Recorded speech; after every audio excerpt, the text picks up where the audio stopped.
पे नहीं मिलता वो डाउट पे उस पे ग्रुप पे डाल देते हैं। जैसे गूगल पे भी Yes, अगर आप Google सर्च पे करते हो ना, तो गूगल पे कभी कभी जनरली जो मेथड रहती है वो हो सकता है कि उतनी वैसी प्रॉपर ना हो।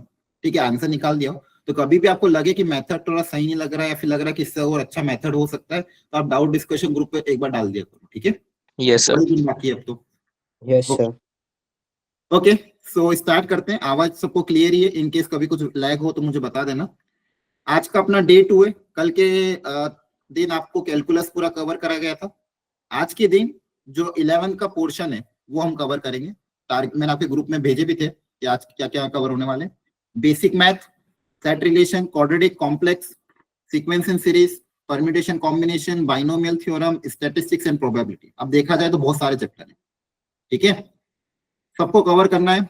सबका टारगेट क्या रहेगा कि सबके जो इंपॉर्टेंट जेईई मेन से रिलेटेड फॉर्मूले और कॉन्सेप्ट है वो मैं आपको बताऊंगा, और हर फॉर्मूले, ज्यादातर फॉर्मूले से रिलेटेड एक एक इलस्ट्रेशन भी मैंने लिया है कि उसको कैसे अप्लाई करना है वो हम सीखेंगे। अगेन स्पीड थोड़ी फास्ट रहेगी ताकि हम सारा कवर कर पाए टाइमली, क्योंकि ऑलरेडी चीजें मैंने आपको ऑलरेडी बता रखी है। आपको अभी देखो मैंने क्वाड्रेटिक का सॉरी सीक्वेंस सीरीज, बाइनोमियल, इसके तो नोट्स भी भेजे थे, है ना? सबने देखे थे वो notes? Yes sir. Yes. Yes, sir. Shorts notes. Short note जो भेजे थे तो उसमें लगभग सारी इंपॉर्टेंट चीज मैंने लिख के भेजी थी, लेकिन सारा मैं कवर करूंगा, लेकिन थोड़ा हम चीजों को स्पीड में लेके चलेंगे। आपको कहीं पे नहीं समझ में आता है, आपको लगता है कि ज्यादा फास्ट हो रहा है, तो मुझे बता देना। ठीक है, ताकि हमारी मेजर मेजर थिंग कवर हो जाए। जैसा कि मैंने ग्रुप में भी बताया था, ये सारे चैप्टर मिला के लगभग आपका 10 से 11 क्वेश्चन का वेटेज कवर करते हैं। ठीक है, इसमें से देखो मेरे को इस साल जो चांसेस लग रहे हैं कि प्रोबेबिलिटी, स्टैटिस्टिक्स, इससे देखो प्रोबेबिलिटी से आपका जो क्वेश्चन आएगा जनरली चांसेस है कि इजी क्वेश्चन आ जाए, क्योंकि प्रोबेबिलिटी ऐसा चैप्टर है कि अगर उससे इजी क्वेश्चन आया तो बहुत इजी होगा, आप डायरेक्ट फंडामेंटल फॉर्मूला अप्लाई करके निकाल सकते हो। बेसिक पीएनसी का यूज होता है। स्टैटिस्टिक्स से भी इजी क्वेश्चन आता है। दूसरा इंपॉर्टेंट आपका सीक्वेंस एंड सीरीज है, इसके खैर मैंने शॉर्ट नोट्स को क्वेश्चन ऑलरेडी आपको करवा दिए हैं अलग से। ठीक है, फिर क्वाड्रेटिक का भी एक इजी क्वेश्चन आ जाता है। कॉम्प्लेक्स नंबर ऐसा है कि कॉम्प्लेक्स नंबर का फंडामेंटल हम सबको पता होना चाहिए। फंडामेंटल को अप्लाई करते हुए अगर क्वेश्चन आ गया तो ठीक है, और ज्यादा ही टफ क्वेश्चन आया तो आप लीव कर सकते हो। क्लियर है? चलिए स्टार्ट Okay. करें। Yes sir. ओके, चलो स्टार्ट करें। Yes sir. Yes sir. सबसे पहले देखो बहुत फंडामेंटल, बहुत एक एक चीज को मैंने बारीकी से डाला है आज के लेक्चर में, ताकि जो जो भी चीजें हमारी यूज होती, खासकर बेसिक मैथ में, हम कैलकुलेशन में जो जो भी चीजें यूज करते हैं उसका भी हम रिवीजन कर लेंगे एकदम। देखो सबसे पहले इंटीजर्स में बहुत सी बार कंफ्यूजन हो जाता है, याद आ रहा है? कभी कभी बोलते हैं नॉन नेगेटिव इंटीजर, तो नॉन नेगेटिव इंटीजर में सबसे बड़ा कंफ्यूजन होता है, सर जीरो लेना है कि नहीं लेना है, भूल जाते हैं हम। नॉन पॉजिटिव इंटीजर में जीरो लेना ही नहीं लेना, ये थोड़ा थोड़ा कंफ्यूजन कभी कभी क्वेश्चन में आ जाता है। आपको क्वेश्चन में कभी लैंग्वेज फॉर्मेट में देते हैं नॉन नेगेटिव इंटीजर, तो देखो पॉजिटिव इंटीजर में क्या होगा, जो जीरो से ज्यादा होगा, 1 2 3 4 5। नेगेटिव इंटीजर मतलब जो जीरो से कम होगा, तो नॉन नेगेटिव इंटीजर में जीरो भी इंक्लूड होगा, याद रखना। क्लियर है?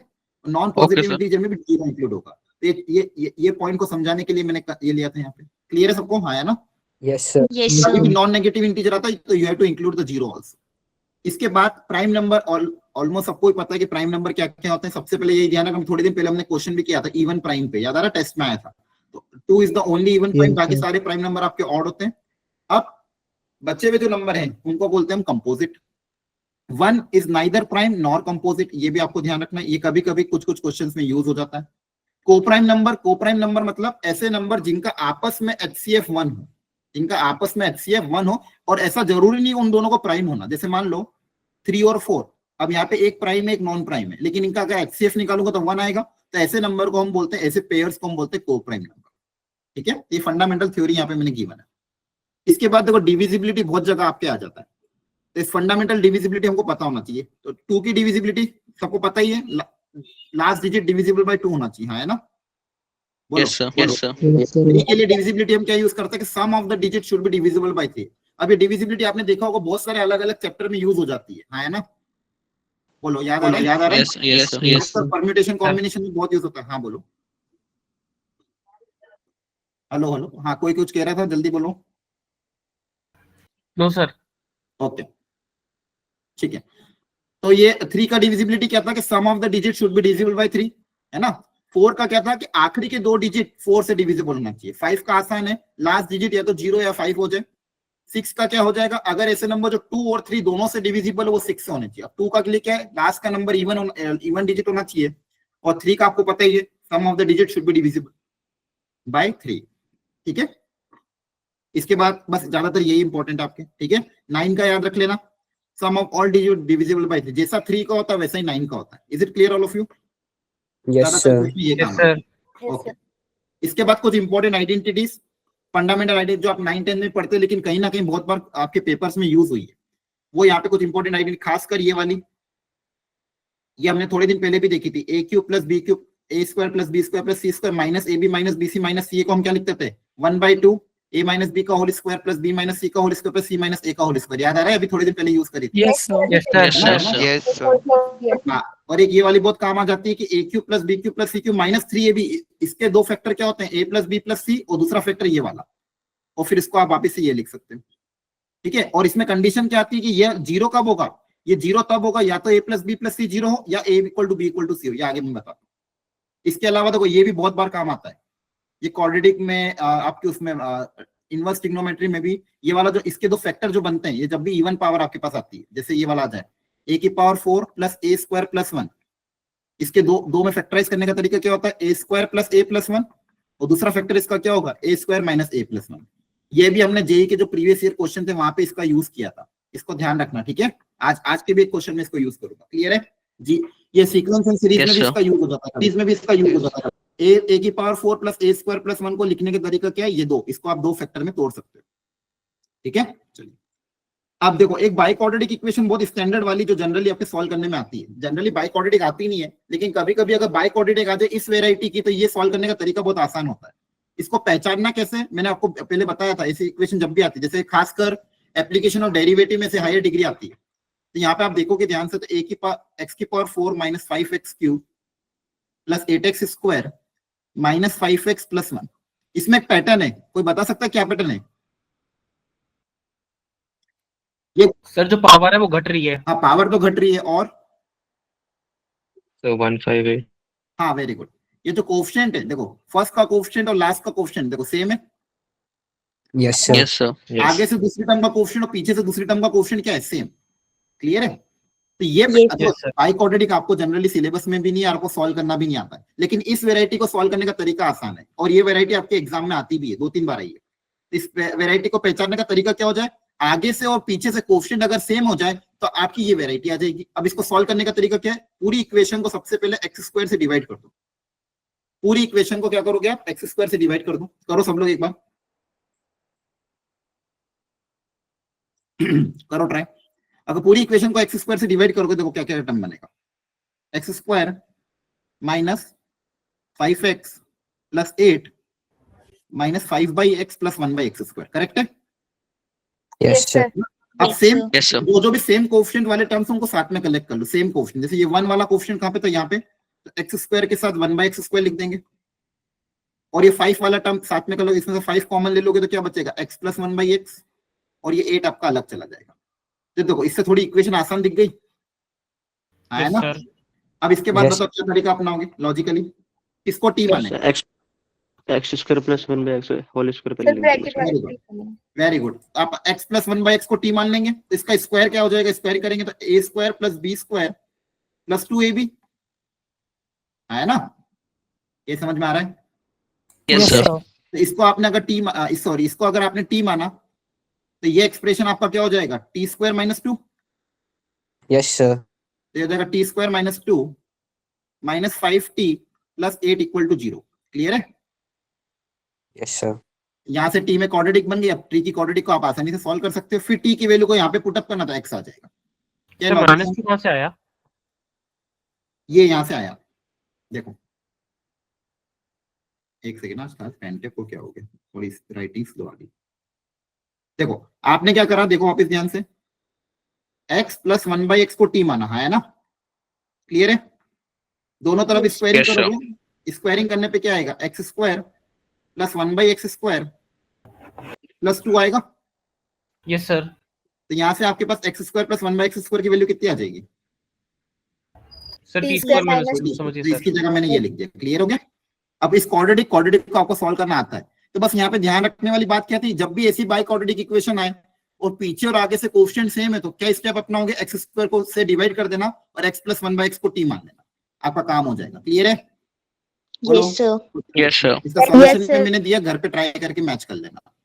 इसके बाद नेक्स्ट ये आइडेंटिटी जो मैं भी बता रहा था, A cube plus B cube plus C cube minus 3ab c, इसके दो फैक्टर होते हैं, A plus B plus C, और दूसरा फैक्टर ये। और ये जो दूसरा वाला फैक्टर है, इसको भी लिखने का तरीका हमें बहुत अच्छी तरीके से आता है। इसको लिखने का तरीका बता दो क्या था जल्दी से। हाफ इंटू में वेरी गुड, हाफ इंटू में a minus b whole square plus b minus c whole square plus c minus a whole square. बहुत बढ़िया, हाफ इंटू में ये हो जाएगा। अब बहुत सी बार कंडीशन हमको देते हैं कि अगर ये जीरो है तो ये जीरो कब हो सकता है, या तो ये फैक्टर जीरो हो या फिर ये जीरो। और ये जीरो कब होता था, आपको मैंने बताया था a equal to B equal to C पे, है ना। तो ये वाली Yes, क्वांटिटी जीरो कब होगी, Yes, अगर a sir. Plus B plus C zero और a equal to B equal to C. इसका यूज Zero. हमने अभी कुछ दिन पहले टेस्ट पेपर में किया था, ठीक है। आज भी हम एक दो क्वेश्चन ऐसे करेंगे। इसके बाद इनइक्वालिटी है। इनइक्वालिटी आपके बहुत काम आती है, एप्लीकेशन ऑफ डेरिवेटिव कैलकुलस में वो बहुत सी जगह काम आती है। आपको वेविक और मेथड सबको याद है। सबसे पहले क्या करना है, एक्स का कोएफिशिएंट पॉजिटिव बना देना है। जितने भी यहाँ पे हैं उनमें एक्स का कोएफिशिएंट क्या बना दो, पॉजिटिव। पॉजिटिव बनाने के बाद जितने भी रूट्स हैं उनको प्लॉट कर देते हम, फिर प्लस माइनस अल्टरनेट चलाते हैं। अगर पावर ऑड है तो आपका साइन चेंज होता है, अगर पावर इवन है तो साइन चेंज नहीं होगा। तो देखो वापस रिपीट कर रहा हूँ, सबसे पहले सारे एक्स के कोएफिशिएंट को पॉजिटिव बना दो। पॉजिटिव कैसे बनेगा, यहाँ से माइनस कॉमन आ जाएगा एक, तो ये बन जाएगा एक्स माइनस 7 का होल क्यूब। ये ऑलरेडी पॉजिटिव एक्स का कोएफिशिएंट यहाँ पे नीचे भी एक्स का कोएफिशिएंट ऑलरेडी ये वाला तो पॉजिटिव ही है, और इसमें से भी माइनस कॉमन लोगे तो बनेगा एक्स माइनस 5 की power 18। But since power even है तो माइनस वाला आएगा ही नहीं sign bar, greater than equal to 0। यहाँ तक क्लियर हुआ। Yes, sir. Yes, sir. अब पूरी इक्वेशन को अगर माइनस से मल्टीप्लाई करेंगे तो क्या होगा, Inequality ये- change. Very good, Quality change हो जाएगी। Change हो जाएगी। Greater than equal to less than equal to 0 में कन्वर्ट हो जाएगा। अब मेरा सारा काम हो चुका है, सारे कोएफिशिएंट मेरे पॉजिटिव बन गए। अब इनको मैं प्लॉट करूंगा, इनके रूट्स क्या क्या हैं देखो। 7 minus 1 very good, 7 minus 1 5 Three. और 3। ठीक है। अब इनके हम साइन पुटअप करते थे। अब साइन कैसे पुटअप करना, ये वाला कॉर्नर वाला मेरा प्लस रहता था, Plus है ना? minus. Yes, sir. नहीं प्लस माइनस नहीं। अब आपको देखना है, अब 7 वाला फैक्टर कौन सा, ये वाला, इसकी पावर क्या है, ऑड। अगर पावर ऑड है तो साइन चेंज होगा, तो प्लस का हो जाएगा माइनस। फिर देखना 5 वाला फैक्टर कौन सा, ये वाला, पावर इवन है तो साइन चेंज होगा क्या, नहीं. No, नहीं होगा। No, तो जो sir. माइनस है नहीं माइनस तो माइनस ही रहेगा। फिर देखना 3 वाला फैक्टर, तो 3 वाला फैक्टर कौन सा, ये वाला, Okay, sir. Change होगा sign. हाँ पावर ऑड है, अब चेंज हो जाएगा। Very good. फिर देखना आपको -1 वाला फैक्टर, -1 Even, वाला फैक्टर no ये change. है, पावर इवन है तो नो चेंज, प्लस का प्लस ही रहेगा। क्लियर हो गया। Yes, अब Yes, क्वेश्चन sir. में आपको क्या चाहिए था, क्वेश्चन में आपको चाहिए था लेस देन इक्वल टू, तो लेस देन इक्वल टू मतलब ये वाला रीजन। तो आपका इसका आंसर क्या हो जाएगा। अच्छा, अब इसमें आपको ये भी देखना, डिनोमिनेटर 0 नहीं होना चाहिए। तो डिनोमिनेटर 0 कहाँ पे हो रहा है, 3 पे, तो 3 पे आएगा ओपन ब्रैकेट, और 5 डिनोमिनेटर में तो वहां पे भी 0 नहीं है, तो 5 पे भी क्या आएगा, ओपन ब्रैकेट। तो आंसर क्या आएगा, 3 से लेकिन 5 ओपन ब्रैकेट। तो 5 से 7 भी तो होगा सर। हाँ क्या हो गया, 7 5 से 7 सॉरी, अच्छा 5 से 7 सॉरी मैंने देखा नहीं। तो 7 है, तो यहाँ पे वेरी गुड क्या आएगा 7, और 7 को इंक्लूड करना है कि नहीं करना है, करना है, ऐसा करना है। करना है, क्योंकि न्यूमरेटर में। हाँ तो अपना आंसर क्या था, 3 to 7 था, सॉरी। -5 करेंगे। और -5 करना पड़ेगा, क्यों, क्योंकि 5 डिनोमिनेटर में। Yes sir. ये आपका फाइनल आंसर आ जाएगा। Is it clear all of you. Yes, sir. एक कॉर्नर वाला हमेशा पॉजिटिव होगा। हाँ, जब आप एक्स के कोएफिशिएंट को पॉजिटिव बना देते हो ना, तो जनरली वो पॉजिटिव आ जाता है, क्योंकि आपने एक्स के कोएफिशिएंट को सारे को पॉजिटिव बना दिया। अब सबसे हाईएस्ट नंबर से अगर मेरा बड़ा होगा तो सारे ही पॉजिटिव होंगे ना, इसलिए मैंने Yes, सबसे पहले sir. क्या बनाया, एक्स के कोएफिशिएंट को पॉजिटिव बना दिया, इसलिए कॉर्नर वाला हमेशा पॉजिटिव होगा। क्लियर है। Okay sir.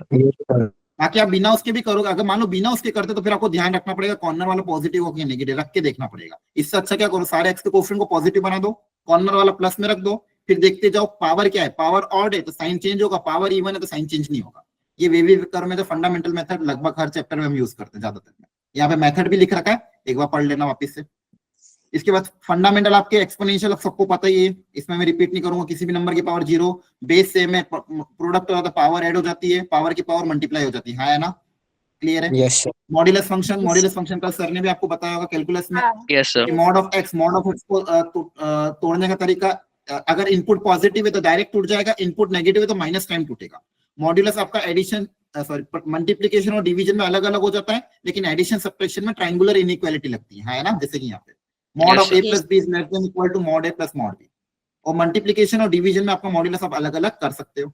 Mod of a लिखो या मॉड ऑफ माइनस a लिखो, बात सेम ही है। ठीक है, तो अगर कोई दिया है माइनस ऑफ एक्स क्यूब तो इसको आप प्लस एक्स क्यूब भी लिख सकते हो। मॉड के अंदर नेगेटिव नंबर का कुछ फर्क नहीं पड़ता है, तो नेगेटिव को भी आप पॉजिटिव में कन्वर्ट कर सकते हो मॉड के अंदर। मॉड्यूलस का ग्राफ याद रखना, बहुत सी जगह काम आ जाता है। क्लियर है ना? Yes, sir. Yes, sir. और मॉड कहाँ पे टूटेगा? मॉड वहां पे टूटेगा जहां पे वो फंक्शन जीरो हो रहा हो। जैसे फॉर एग्जांपल अगर आपको दिया मॉड ऑफ x माइनस 5, तो ये किसके अबाउट ब्रेक करोगे इसको? तो इसको 5. जीरो से इक्वेट 5. Very good. 5 जो भी मॉड के अंदर है उसको जीरो से इक्वेट कर दो, आपको पता चल जाएगा Yes, मॉड sir. को कहाँ पे ब्रेक करना है। तो इसको जीरो से इक्वेट करोगे x 5 आ जाएगा। x अगर ग्रेटर देन 5 है तो ये इनपुट पॉजिटिव रहेगा, तो ऐसा ऐसा कैसा ओपन हो जाएगा? x अगर 5 से कम है तो इनपुट नेगेटिव है तो माइनस टाइम्स ओपन। ठीक है? Yes, sir. इसके बाद लॉग और एक्सपोनेंशियल के ग्राफ हमेशा याद रखना। बहुत सी बात चीजें हमारे पास ग्राफिकली ही सॉल्व हो जाती है। तो ये आपका एक्सपोनेंशियल का ग्राफ है, आपका ये ग्राफ है, अभी फंक्शन में आपने कैलकुलस में पढ़ाया था कि एक्सपोनेंशियल का ग्राफ है a की पावर x, अगर a बेस ग्रेटर देन 1 है तो ऐसा इंक्रीजिंग ग्राफ बनता है। बेस अगर 0 से 1 के बीच में तो डिक्रीजिंग ग्राफ बनेगा। Same with the log, log का बेस अगर ग्रेटर देन 1 है तो ऐसा वाला ग्राफ, और बेस अगर 0 से 1 में तो ऐसा वाला ग्राफ। जनरली बेस अगर ग्रेटर देन 1 है तो इंक्रीजिंग ग्राफ, और इसके लिए डिक्रीजिंग ग्राफ। क्या याद रख लोगे? बोलो। Yes, sir. Yes, sir. अच्छा, एक चीज और याद रखना, एक फंडामेंटल चीज आपने कैलकुलस में पढ़ी भी होगी अभी थोड़ी दिन पहले, कल ही, कि जब भी कोई फंक्शन अगर इंक्रीजिंग है, जब भी कोई फंक्शन अगर क्या है इंक्रीजिंग है, तो उसमें Increasing. इनिक्वालिटी कैसे वर्क करती है? फॉर एग्जांपल ऐसा मान लो f of x1 is greater then f of x2 दिया हुआ है, और अगर मान लो मैं बोल रहा हूँ फंक्शन इंक्रीजिंग है, तो बताओ x1 x2 में क्या रिलेशन आएगा? x1 greater than x2. X1 greater than X2. Very good. अगर फंक्शन इंक्रीजिंग है इनिक्वालिटी का साइन चेंज नहीं होगा, लेकिन अगर फंक्शन डिक्रीजिंग है तो Sign change. साइन Change हो जाएगा, sir. क्या जाएगा? Less than x2। ये सबको पता है ना? Yes, Yes, sir. sir. Yes, ध्यान sir. रखना, ध्यान रखना, बहुत सी बार काम आता है। और इंक्रीजिंग डिक्रीजिंग कैसे चेक करते हो? F dash x Differentiate minus करके। x, हाँ. डिफरेंशिएट करके देख लोगे, अगर पॉजिटिव है तो इंक्रीजिंग, नेगेटिव है तो डिक्रीजिंग। बहुत बढ़िया। सेम फंक्शन, सेम चीज लॉग में भी काम आती है। लॉग में भी अगर आपका बेस ग्रेटर देन 1 है मतलब इंक्रीजिंग है ग्राफ, इंक्रीजिंग ग्राफ है मतलब इनिक्वालिटी का साइन चेंज नहीं होगा। बेस अगर 0 से 1 में तो इनिक्वालिटी का साइन चेंज हो जाएगा। हाँ, है ना? Yes, sir. तो देखो लॉग sir. बहुत बहुत काम आता है। आपने देखे बहुत सी जगह कितने सारे चैप्टर्स में लॉग कहीं ना कहीं अंदर मिक्स हो जाता है, तो लॉग की फंडामेंटल प्रॉपर्टी सबको पता होना जरूरी है। इसलिए सारी प्रॉपर्टी एक बार देख लो। यहाँ पे नंबर सेम होता है, डायरेक्ट नंबर आना जाता है। लॉग के अंदर अगर प्रोडक्ट में तो सम में टूट जाता है, डिवीजन सब्सट्रैक्शन में टूट जाता है। अगर इस नंबर पे पावर अल्फा तो अल्फा आगे आ जाती है। बेस पे अगर पावर है तो 1 रेसिप्रोकल हो जाती है। और बेस चेंज करना है तो ये प्रॉपर्टी भी बहुत बार काम आती है। जैसे मान लो यहाँ पे क्या दिया हुआ है, log of m base b है।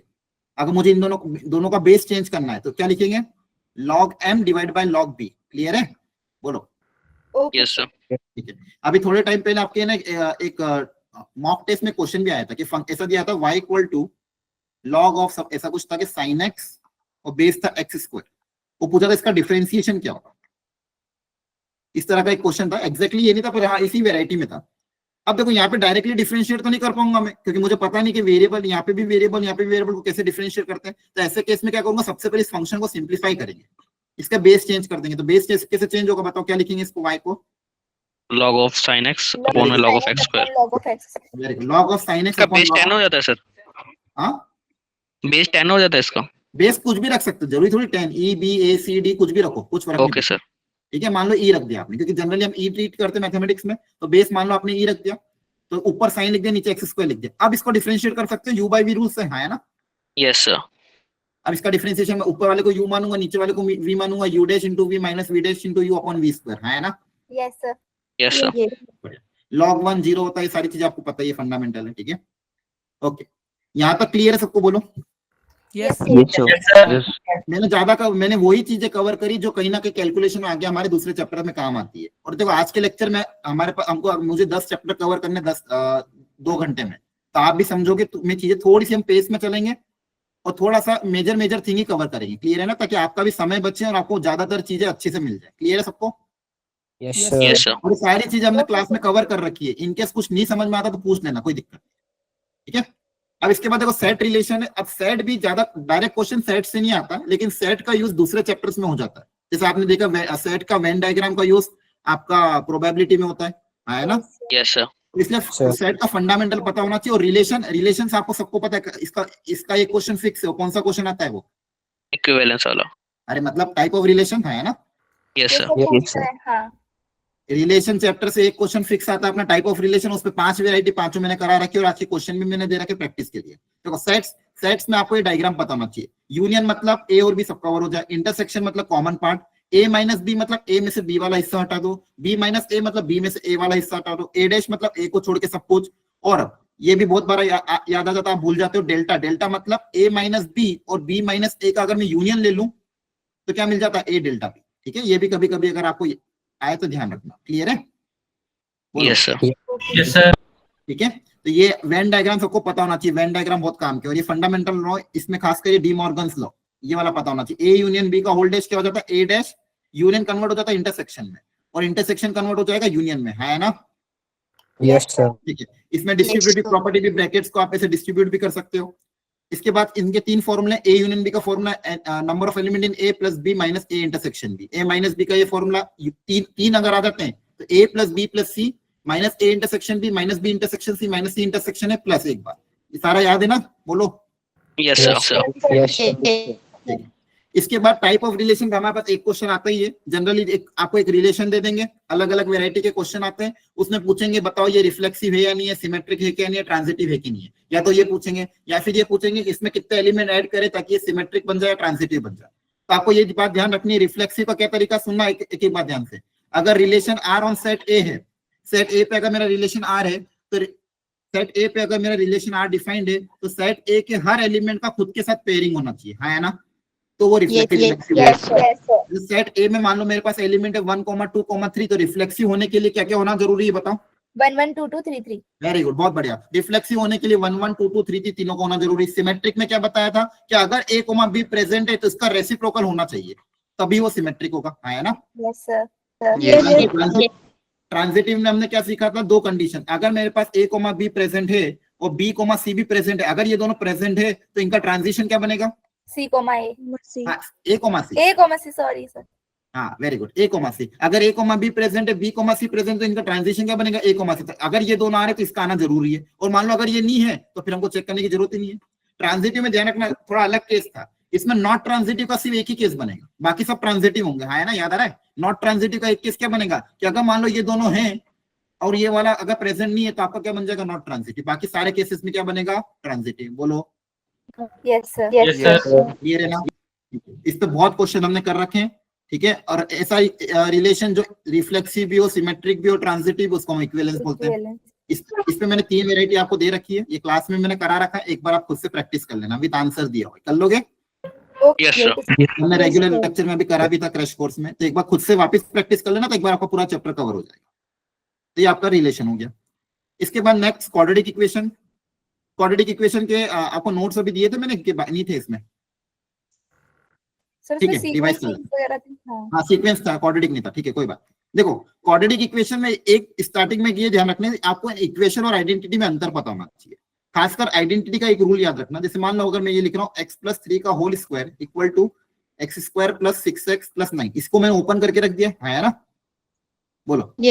इसी का एक्सपेंशन है। अब मान लो मैं x को 2 रखूं दोनों तरफ, तो दोनों तरफ सेटिस्फाई करेगा। 1 रखूंगा तो भी सेटिस्फाई करेगा, 3 रखूंगा तो भी सेटिस्फाई करेगा। मतलब x की बहुत सारी वैल्यू दोनों तरफ सेटिस्फाई कर रही है ना? Yes, sir.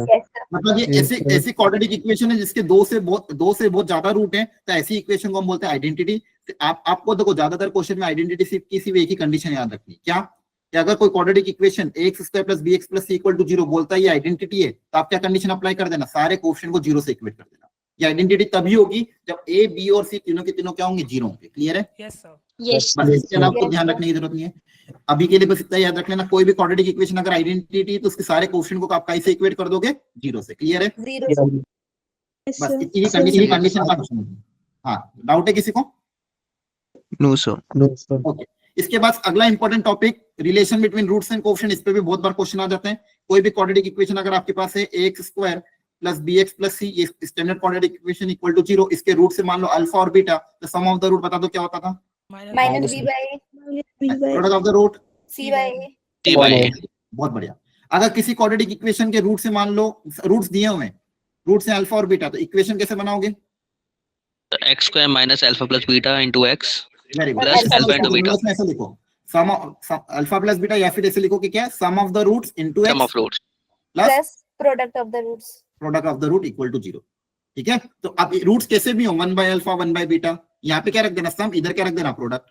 α³ + β² हो, यहाँ पे क्या रख देना? सम, इधर क्या रख देना? प्रोडक्ट। और ज्यादातर ऐसे क्वेश्चन में आपकी आइडेंटिटीज काम आती है। जनरली आपके पास क्वेश्चन ऐसे आते हैं, अल्फा की पावर 4 + बीटा की पावर 4 निकालो, तो आप क्या करते थे? इसको सम और प्रोडक्ट के टर्म्स में तोड़ देते हैं, है ना? Yes sir. Yes, sir. Alpha की पावर 6 प्लस बीटा की पावर 6 पूछेंगे तो वापस आप ए क्यू प्लस बी को का फॉर्मूला अप्लाई कर दोगे। जनरली आपको क्वेश्चन को कन्वर्ट करना सम और प्रोडक्ट में। और देखो और इस पे जेईई भी क्वेश्चन पूछता भी है, आपको कब पहचानना है, आपको जब भी कहीं ना कहीं कोएफिशिएंट और रूट में रिलेशन दे तो आपको क्लिक कर जाना चाहिए कहीं ना कहीं ये सम और प्रोडक्ट का यूज हो रहा होगा। ठीक है, तो ध्यान रखना इस चीज का। इसके बाद next important nature of the roots. अब नेचर ऑफ द रूट किस बात पे डिपेंड करता है, किस पे? डिस्क्रिमिनेंट। डी पे। वेरी गुड, डी पे। तो अगर आपका डी कैसा होना, देखो डी की वैल्यू तीन तरह से हो सकती है, ध्यान रखो, सुन। डी या तो ग्रेटर देन जीरो, डी या जीरो के बराबर हो जाए, डी या लेस देन जीरो हो जाए। डी अगर ग्रेटर देन जीरो तो किस टाइप के रूट्स मिलेंगे? Real and distinct. Real and distinct. Real and distinct root. Distinct. Real and distinct root है, मतलब अगर रूट्स आपको मिल रहे हैं तो कहीं ना कहीं एक्स एक्सिस को कट करेंगे। एक्स एक्सिस को कितनी जगह पे कट करेंगे? दो जगह पे सर। दो जगह पे। और क्वाड्रेटिक का ग्राफ कैसा होता है? पैराबोला। पैराबोला। या तो अपवर्ड पैराबोला होगा या फिर डाउनवर्ड पैराबोला होगा। अच्छा, अपवर्ड पैराबोला कैसे पहचानेंगे? D less than 0. Upward parabola कैसे एक्स पहचानेंगे? का coefficient A greater than positive very good. हाँ, एक्स स्क्वायर का कोएफिशिएंट कैसा आना चाहिए? पॉजिटिव। पॉजिटिव। याद रखना, x square leading coefficient, x square का जो लीडिंग कोएफिशिएंट अगर वो पॉजिटिव है तो अपवर्ड पैराबोला, और ये अगर नेगेटिव है तो डाउनवर्ड पैराबोला। है ना? Yes Yes, sir. Yes sir. और अगर आपका डी ग्रेटर देन जीरो तो वो एक्स एक्सिस को दो जगह पे कट करेगा। ध्यान रखना, डी अगर ग्रेटर देन जीरो तो एक्स एक्सिस को दो जगह पे कट करेगा। अपवर्ड होगा या डाउनवर्ड होगा? अपवर्ड डाउनवर्ड डिपेंड करता है इस पे, ए पे। अच्छा, अब जब रियल एंड डिस्टिंक्ट रूट है तो इसमें भी एक दो कंडीशन आती है। क्या? कि अगर डी, जो आपका डी है, एक्चुअली आपके रूट्स कैसे होते हैं, क्वाड्रेटिक फॉर्मूला अप्लाई करते हो, minus B plus minus under root B square minus 4ac upon 2a, है ना? Yes sir. और इसको आप डी बोलते हैं। रूट के अंदर जो क्वांटिटी आ रही है इसको हम डी बोलते हैं। अभी अगर ये डी, ये रूट के अंदर आ रही है, अगर ये डी परफेक्ट स्क्वायर नहीं हुई तो क्या होता है? Conjugate sides irrational. Conjugate pair sir. हाँ, मतलब आपके रूट्स अगर ये परफेक्ट स्क्वायर नहीं हुए, जैसे मान लो डी की वैल्यू है 12, 13, 14 इस टाइप की, तो आपका रूट के टर्म्स में आएगा। मतलब a plus root 2, a plus root मतलब 5 प्लस रूट 2, 5 प्लस रूट 3, इस तरह के रूट आएंगे। मतलब रूट्स कैसे होंगे? इरेशनल। Yes sir. और इरेशनल रूट कैसे आकर करते हैं? पेयर में। पेयर में। कैसे आकर करेंगे? कॉन्जुगेट पेयर में। मतलब अगर एक रूट है मान लो 2 प्लस रूट 3 तो दूसरा वाला क्या होगा? 2 2 minus Minus root 3. Very good. और अगर ये डी परफेक्ट स्क्वायर हो गया, मतलब अगर डी की वैल्यू 16 है, 9 है, 36 है, 49 है, तो आपको रैशनल रूट्स मिल जाएंगे। है ना? Yes Yes, sir. sir. बहुत बढ़िया। इसके बाद अगली कंडीशन है डी इक्वल टू जीरो। तो डी इक्वल टू जीरो का मतलब Equal root. Real and equal root. Real and equal root, मतलब दोनों के दोनों रूट्स आपके रियल एंड इक्वल होंगे। मतलब आपकी जो क्वाड्रेटिक इक्वेशन होगी परफेक्ट स्क्वायर होगी। Yes yes sir. सर। कहीं ना कहीं परफेक्ट स्क्वायर, उसका ग्राफ कैसा दिखेगा? सब बस टच करके जाएगा एक्स एक्सिस को एक एक्स जगह पे। एक्सिस को एक ही पॉइंट पर टच करके चला जाएगा। तो अपवर्ड पैराबोला तो ये a ग्रेटर देन जीरो वाला ग्राफ, और डाउनवर्ड के लिए ये वाला ग्राफ। क्लियर है? Yes sir. और डी लेस देन जीरो में क्या ध्यान रखना रहेगा? डी लेस देन जीरो कैसे रूट्स होंगे? Imaginary roots. Imaginary. Imaginary roots. Very good. Imaginary. और इसका ग्राफ कैसा होगा? सर एक्स एक्सिस को सर टच नहीं करेगा। एक्स टच नहीं करेगा, ऊपर से निकल जाएगा, हाँ, ऊपर X से एक्सिस नीचे को से। कभी भी कट नहीं करेगा। अगर देखो दो रूट है तो एक्स को दो जगह कट करेगा, एक रूट है तो एक्स को एक जगह टच करेगा, और एक एक भी जगह रूट कट है करेगा। तो ऊपर से चला जाएगा या फिर नीचे से चला Yes, जाएगा। sir. है ना? Yes sir. बहुत बढ़िया। अच्छा, ध्यान रखना, इमेजिनरी रूट्स भी कॉन्जुगेट पेयर में आकर करते हैं, Yes यस sir. सर। लेकिन उसके लिए कंडीशन होती है। क्या कंडीशन होती थी? Imaginary roots occurring conjugate pair, ABC में कंडीशन आती थी, याद करो। एबीसी कैसे होना चाहिए? Sir rational. नहीं, रियल। एबीसी कैसे होना चाहिए? रियल। मतलब कॉम्प्लेक्स नंबर में कभी कभी क्वाड्रेटिक इक्वेशन दे देते हैं जिसमें कोएफिशिएंट को इमेजिनरी रख देते हैं, तो वहां पे ये कॉन्सेप्ट अप्लाई मत कर देना। एबीसी अगर आपका Yes, sir. रियल है और डी लेस देन जीरो तो फिर आपके इमेजिनरी रूट्स अकर करेंगे। और इमेजिनरी रूट्स कैसे अकर करेंगे? कॉन्जुगेट पेयर में। कॉन्जुगेट पेयर का मतलब समझते हो ना सब लोग? अगर एक रूट आपका a प्लस आयोटा b है तो दूसरा क्या हो जाएगा? A A minus minus iota A B. Minus iota B. Very good. अगर एक पता दूसरा अपने आप अपन Yes. पता कर लेंगे। है ना? Yes sir. समझ में आ रहा है Yes सबको sir. कि नहीं? Yes sir. ये सारी चीजें यहाँ पे दे भी रखी मैंने एकदम सिस्टमेटिकली। ठीक है, पढ़ लेना। इसके बाद अगला कॉन्सेप्ट हमारा आता है कि कॉमन रूट का। कॉमन रूट में भी दो तरह के कॉन्सेप्ट आते हैं। एक, या तो दो क्वाड्रेटिक इक्वेशन के एक रूट कॉमन होगा, या फिर दो क्वाड्रेटिक इक्वेशन के दोनों रूट कॉमन होंगे। है ना? Yes sir. Yes sir. अब ध्यान से सुनना, अगर एक रूट कॉमन है उसको करने का तरीका क्या सीखा है? अगर मान लो alpha is the common root, सुनना ध्यान से, उसकी स्टेप्स एक बार ध्यान से देखो। अगर मान लो वन रूट कॉमन है तो दो तरह के क्वेश्चन आते हैं। एक तरह का क्वेश्चन तो ये वाला यहाँ पे दिया हुआ है, इसमें मान लो ये क्वाड्रेटिक इक्वेशन है और ये क्वाड्रेटिक इक्वेशन है। वो बोला है कि अगर इसका एक कॉमन रूट है तो के की पॉसिबल वैल्यूज बताओ। तो यहाँ पे देखो दूसरी क्वाड्रेटिक इक्वेशन तो ऑलरेडी पूरी तरह से गिवन है। Yes sir. इसके आप रूट्स निकाल लेना, इसके रूट्स आएंगे मान लो 1 और 3। अब 1 और 3 इसके रूट्स हैं, तो इस अब दोनों में एक रूट कॉमन है, तो ये हो सकता है कॉमन रूट 1 हो या फिर हो सकता है कॉमन रूट 3 हो, है ना? क्या बोला क्या? Yes. दोनों क्वाड्रेटिक इक्वेशन का एक रूट कॉमन है। कॉमन है मतलब दोनों क्वाड्रेटिक इक्वेशन में एक रूट आपका सेम है। अब इस क्वाड्रेटिक इक्वेशन के रूट्स क्या है 1 और 3, तो उसके भी रूट्स क्या, या तो कॉमन रूट 1 होगा या कॉमन रूट 3 होगा। तो एक बार 1 रखोगे तो k आ जाएगा और एक बार 3 रखोगे तो k आ जाएगा। क्लियर है? Okay. Yes, Yes, yes. sir. Yes, sir. Clear है ना सबको? अब कभी कभी क्वेश्चन ऐसे आते हैं जहां पे दोनों में अननोन हो, जैसे यहाँ पे k है, यहाँ पे मान लो p अननोन है, मतलब दोनों क्वाड्रेटिक इक्वेशन पूरी तरह से ना गिवन हो। उस केस में आपको क्या करना है, आपको अज्यूम करना है लेट, या फिर आपको मान लो कॉमन रूट निकालना है फॉर एग्जांपल, तो आप क्या कर सकते हो, लेट अल्फा भी तो कॉमन रूट। अब मान लो कि लेट अल्फा इन दोनों इक्वेशन का क्या है, कॉमन रूट है। फिर दोनों इक्वेशन में अल्फा पुटअप कर देना। दोनों इक्वेशन में जब आप अल्फा पुटअप कर दोगे तो आपके देखो इक्वेशन क्या बन जाएगी, a1 alpha square plus b1 alpha plus c1 equal to 0। पहली इक्वेशन का कॉमन रूट अल्फा है मान लो, दूसरी इक्वेशन का कॉमन रूट मान लो ये रहा अल्फा, उसकी इक्वेशन ये बन गई। अब यहाँ से अगर अल्फा स्क्वायर निकालना तो क्या करते थे, किसी को याद है? अल्फा की स्क्वायर की टर्म को कैंसिल करना था सर। वेरी गुड, बहुत बढ़िया। अल्फा स्क्वायर को एलिमिनेट करना पड़ेगा, तो अल्फा स्क्वायर को एलिमिनेट करना तो कोफिशिएंट को सेम बनाना पड़ेगा। यस यहाँ सर। पे इसको a2 से मल्टीप्लाई कर दोगे और इसको a1 से मल्टीप्लाई कर दोगे Yes, sir. ताकि ये कोफिशिएंट सेम बन जाए, और दोनों को सब्सट्रैक्ट करेंगे तो कैंसिल हो जाएगा, तो यहाँ से आपके पास अल्फा आ जाएगा। क्लियर है? Yes, yes sir. सर। ठीक है। अब देखो इसमें ना जेई में थोड़े टाइम पहले एक बहुत अच्छा क्वेश्चन पूछा था। वो क्वेश्चन में एक बार आपको हल्का सा हिंट दे रहा हूँ, सुनना ध्यान से। एक मिनट पहले, उसके पहले डबल रूट कॉमन की कंडीशन देख लो। अच्छा, दोनों रूट कॉमन होंगे तो बहुत आसान कंडीशन है, क्या बताओ? कोफिशिएंट के लिए सेम होगा सर। हाँ, a1 upon a2 equal to b1 upon b2 equal to c1 upon c2, हाँ है ना? Yes, Yes, sir. sir. ठीक है, ये तो सबसे आसान है। अगर मान लो दो क्वाड्रेटिक इक्वेशन है, दोनों इक्वेशन के दोनों रूट्स ही सेम है एक दूसरे से, तो वो सेम कब होगा, जब उनके सारे कोफिशिएंट के रेशियो आपस में क्या होंगे, सेम। मतलब a1 upon a2 equal to b1 upon b2 equal to c1 upon c2। Clear है? Yes, Yes, sir. sir. ठीक है। इसमें जे एक सेकंड ना, जेई में एक थोड़े टाइम पहले, कुछ टाइम पहले क्वेश्चन बहुत अच्छा आया था, आपको मैंने इलस्ट्रेशन में भी कराया था। इस मान लो आपको ऐसा कोई क्वेश्चन दे कि एक क्वाड्रेटिक इक्वेशन है a1x स्क्वायर प्लस b1x मान लो प्लस c1 इक्वल टू 0, और दूसरी क्वाड्रेटिक इक्वेशन है मान लो x square plus x plus 1 equal to 0। ठीक है। अब आपको बोला जाए दिस टू इक्वेशन है वन रूट कॉमन। अभी सिर्फ कितना बोला गया, इफ वन रूट कॉमन, एक रूट तो इनका कॉमन है, ऐसा बोला गया। Then find ratio of a1 is to a2 is to a3, ये आपको रेशियो पूछा गया था। बोला क्या कि दो क्वाड्रेटिक इक्वेशन गिवन है और सिर्फ कंडीशन क्या गिवन है कि एक रूट कॉमन है। तो सॉरी, a1 b1 c1 का ratio, not a1 a2 a3। Question में a1 b1 c1 का रेशियो क्या होगा ये पूछा गया। क्वेश्चन समझ में आया कि नहीं, पहले ये बताओ। Yes, sir. Yes, sir. तो ऐसे केस में क्या करेंगे? सर इसका Sir, omega, D omega negative है, square. दोनों हो जाएंगे। हाँ, एक एक दोनों करो। इसमें सेम होंगे सर, दोनों हाँ। सेम होंगे कॉन्जुगेट पेयर, दोनों रूट्स कॉमन क्यों होंगे? सर क्योंकि D डी नेगेटिव है। सर। वेरी गुड, बहुत बढ़िया। यहाँ पे अगर आप ध्यान से ऑब्जर्व करोगे, जो दूसरी क्वाड्रेटिक इक्वेशन गिवन है, इसका जब आप डी निकालोगे, देखो इसका डी क्या आएगा, बी स्क्वायर माइनस 4ac, है ना? बोलो Yes, बच्चों। sir.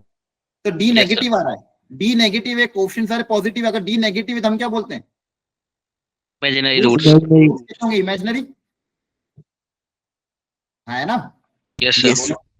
तो रूट्स Yeah. अगर इमेजिनरी है तो दोनों कॉन्जुगेट पेयर में ही अकर करेंगे। मान लो अगर एक रूट है आपका अल्फा प्लस आयोटा बीटा, तो दूसरा रूट कंपलसरी क्या होगा, alpha minus iota beta.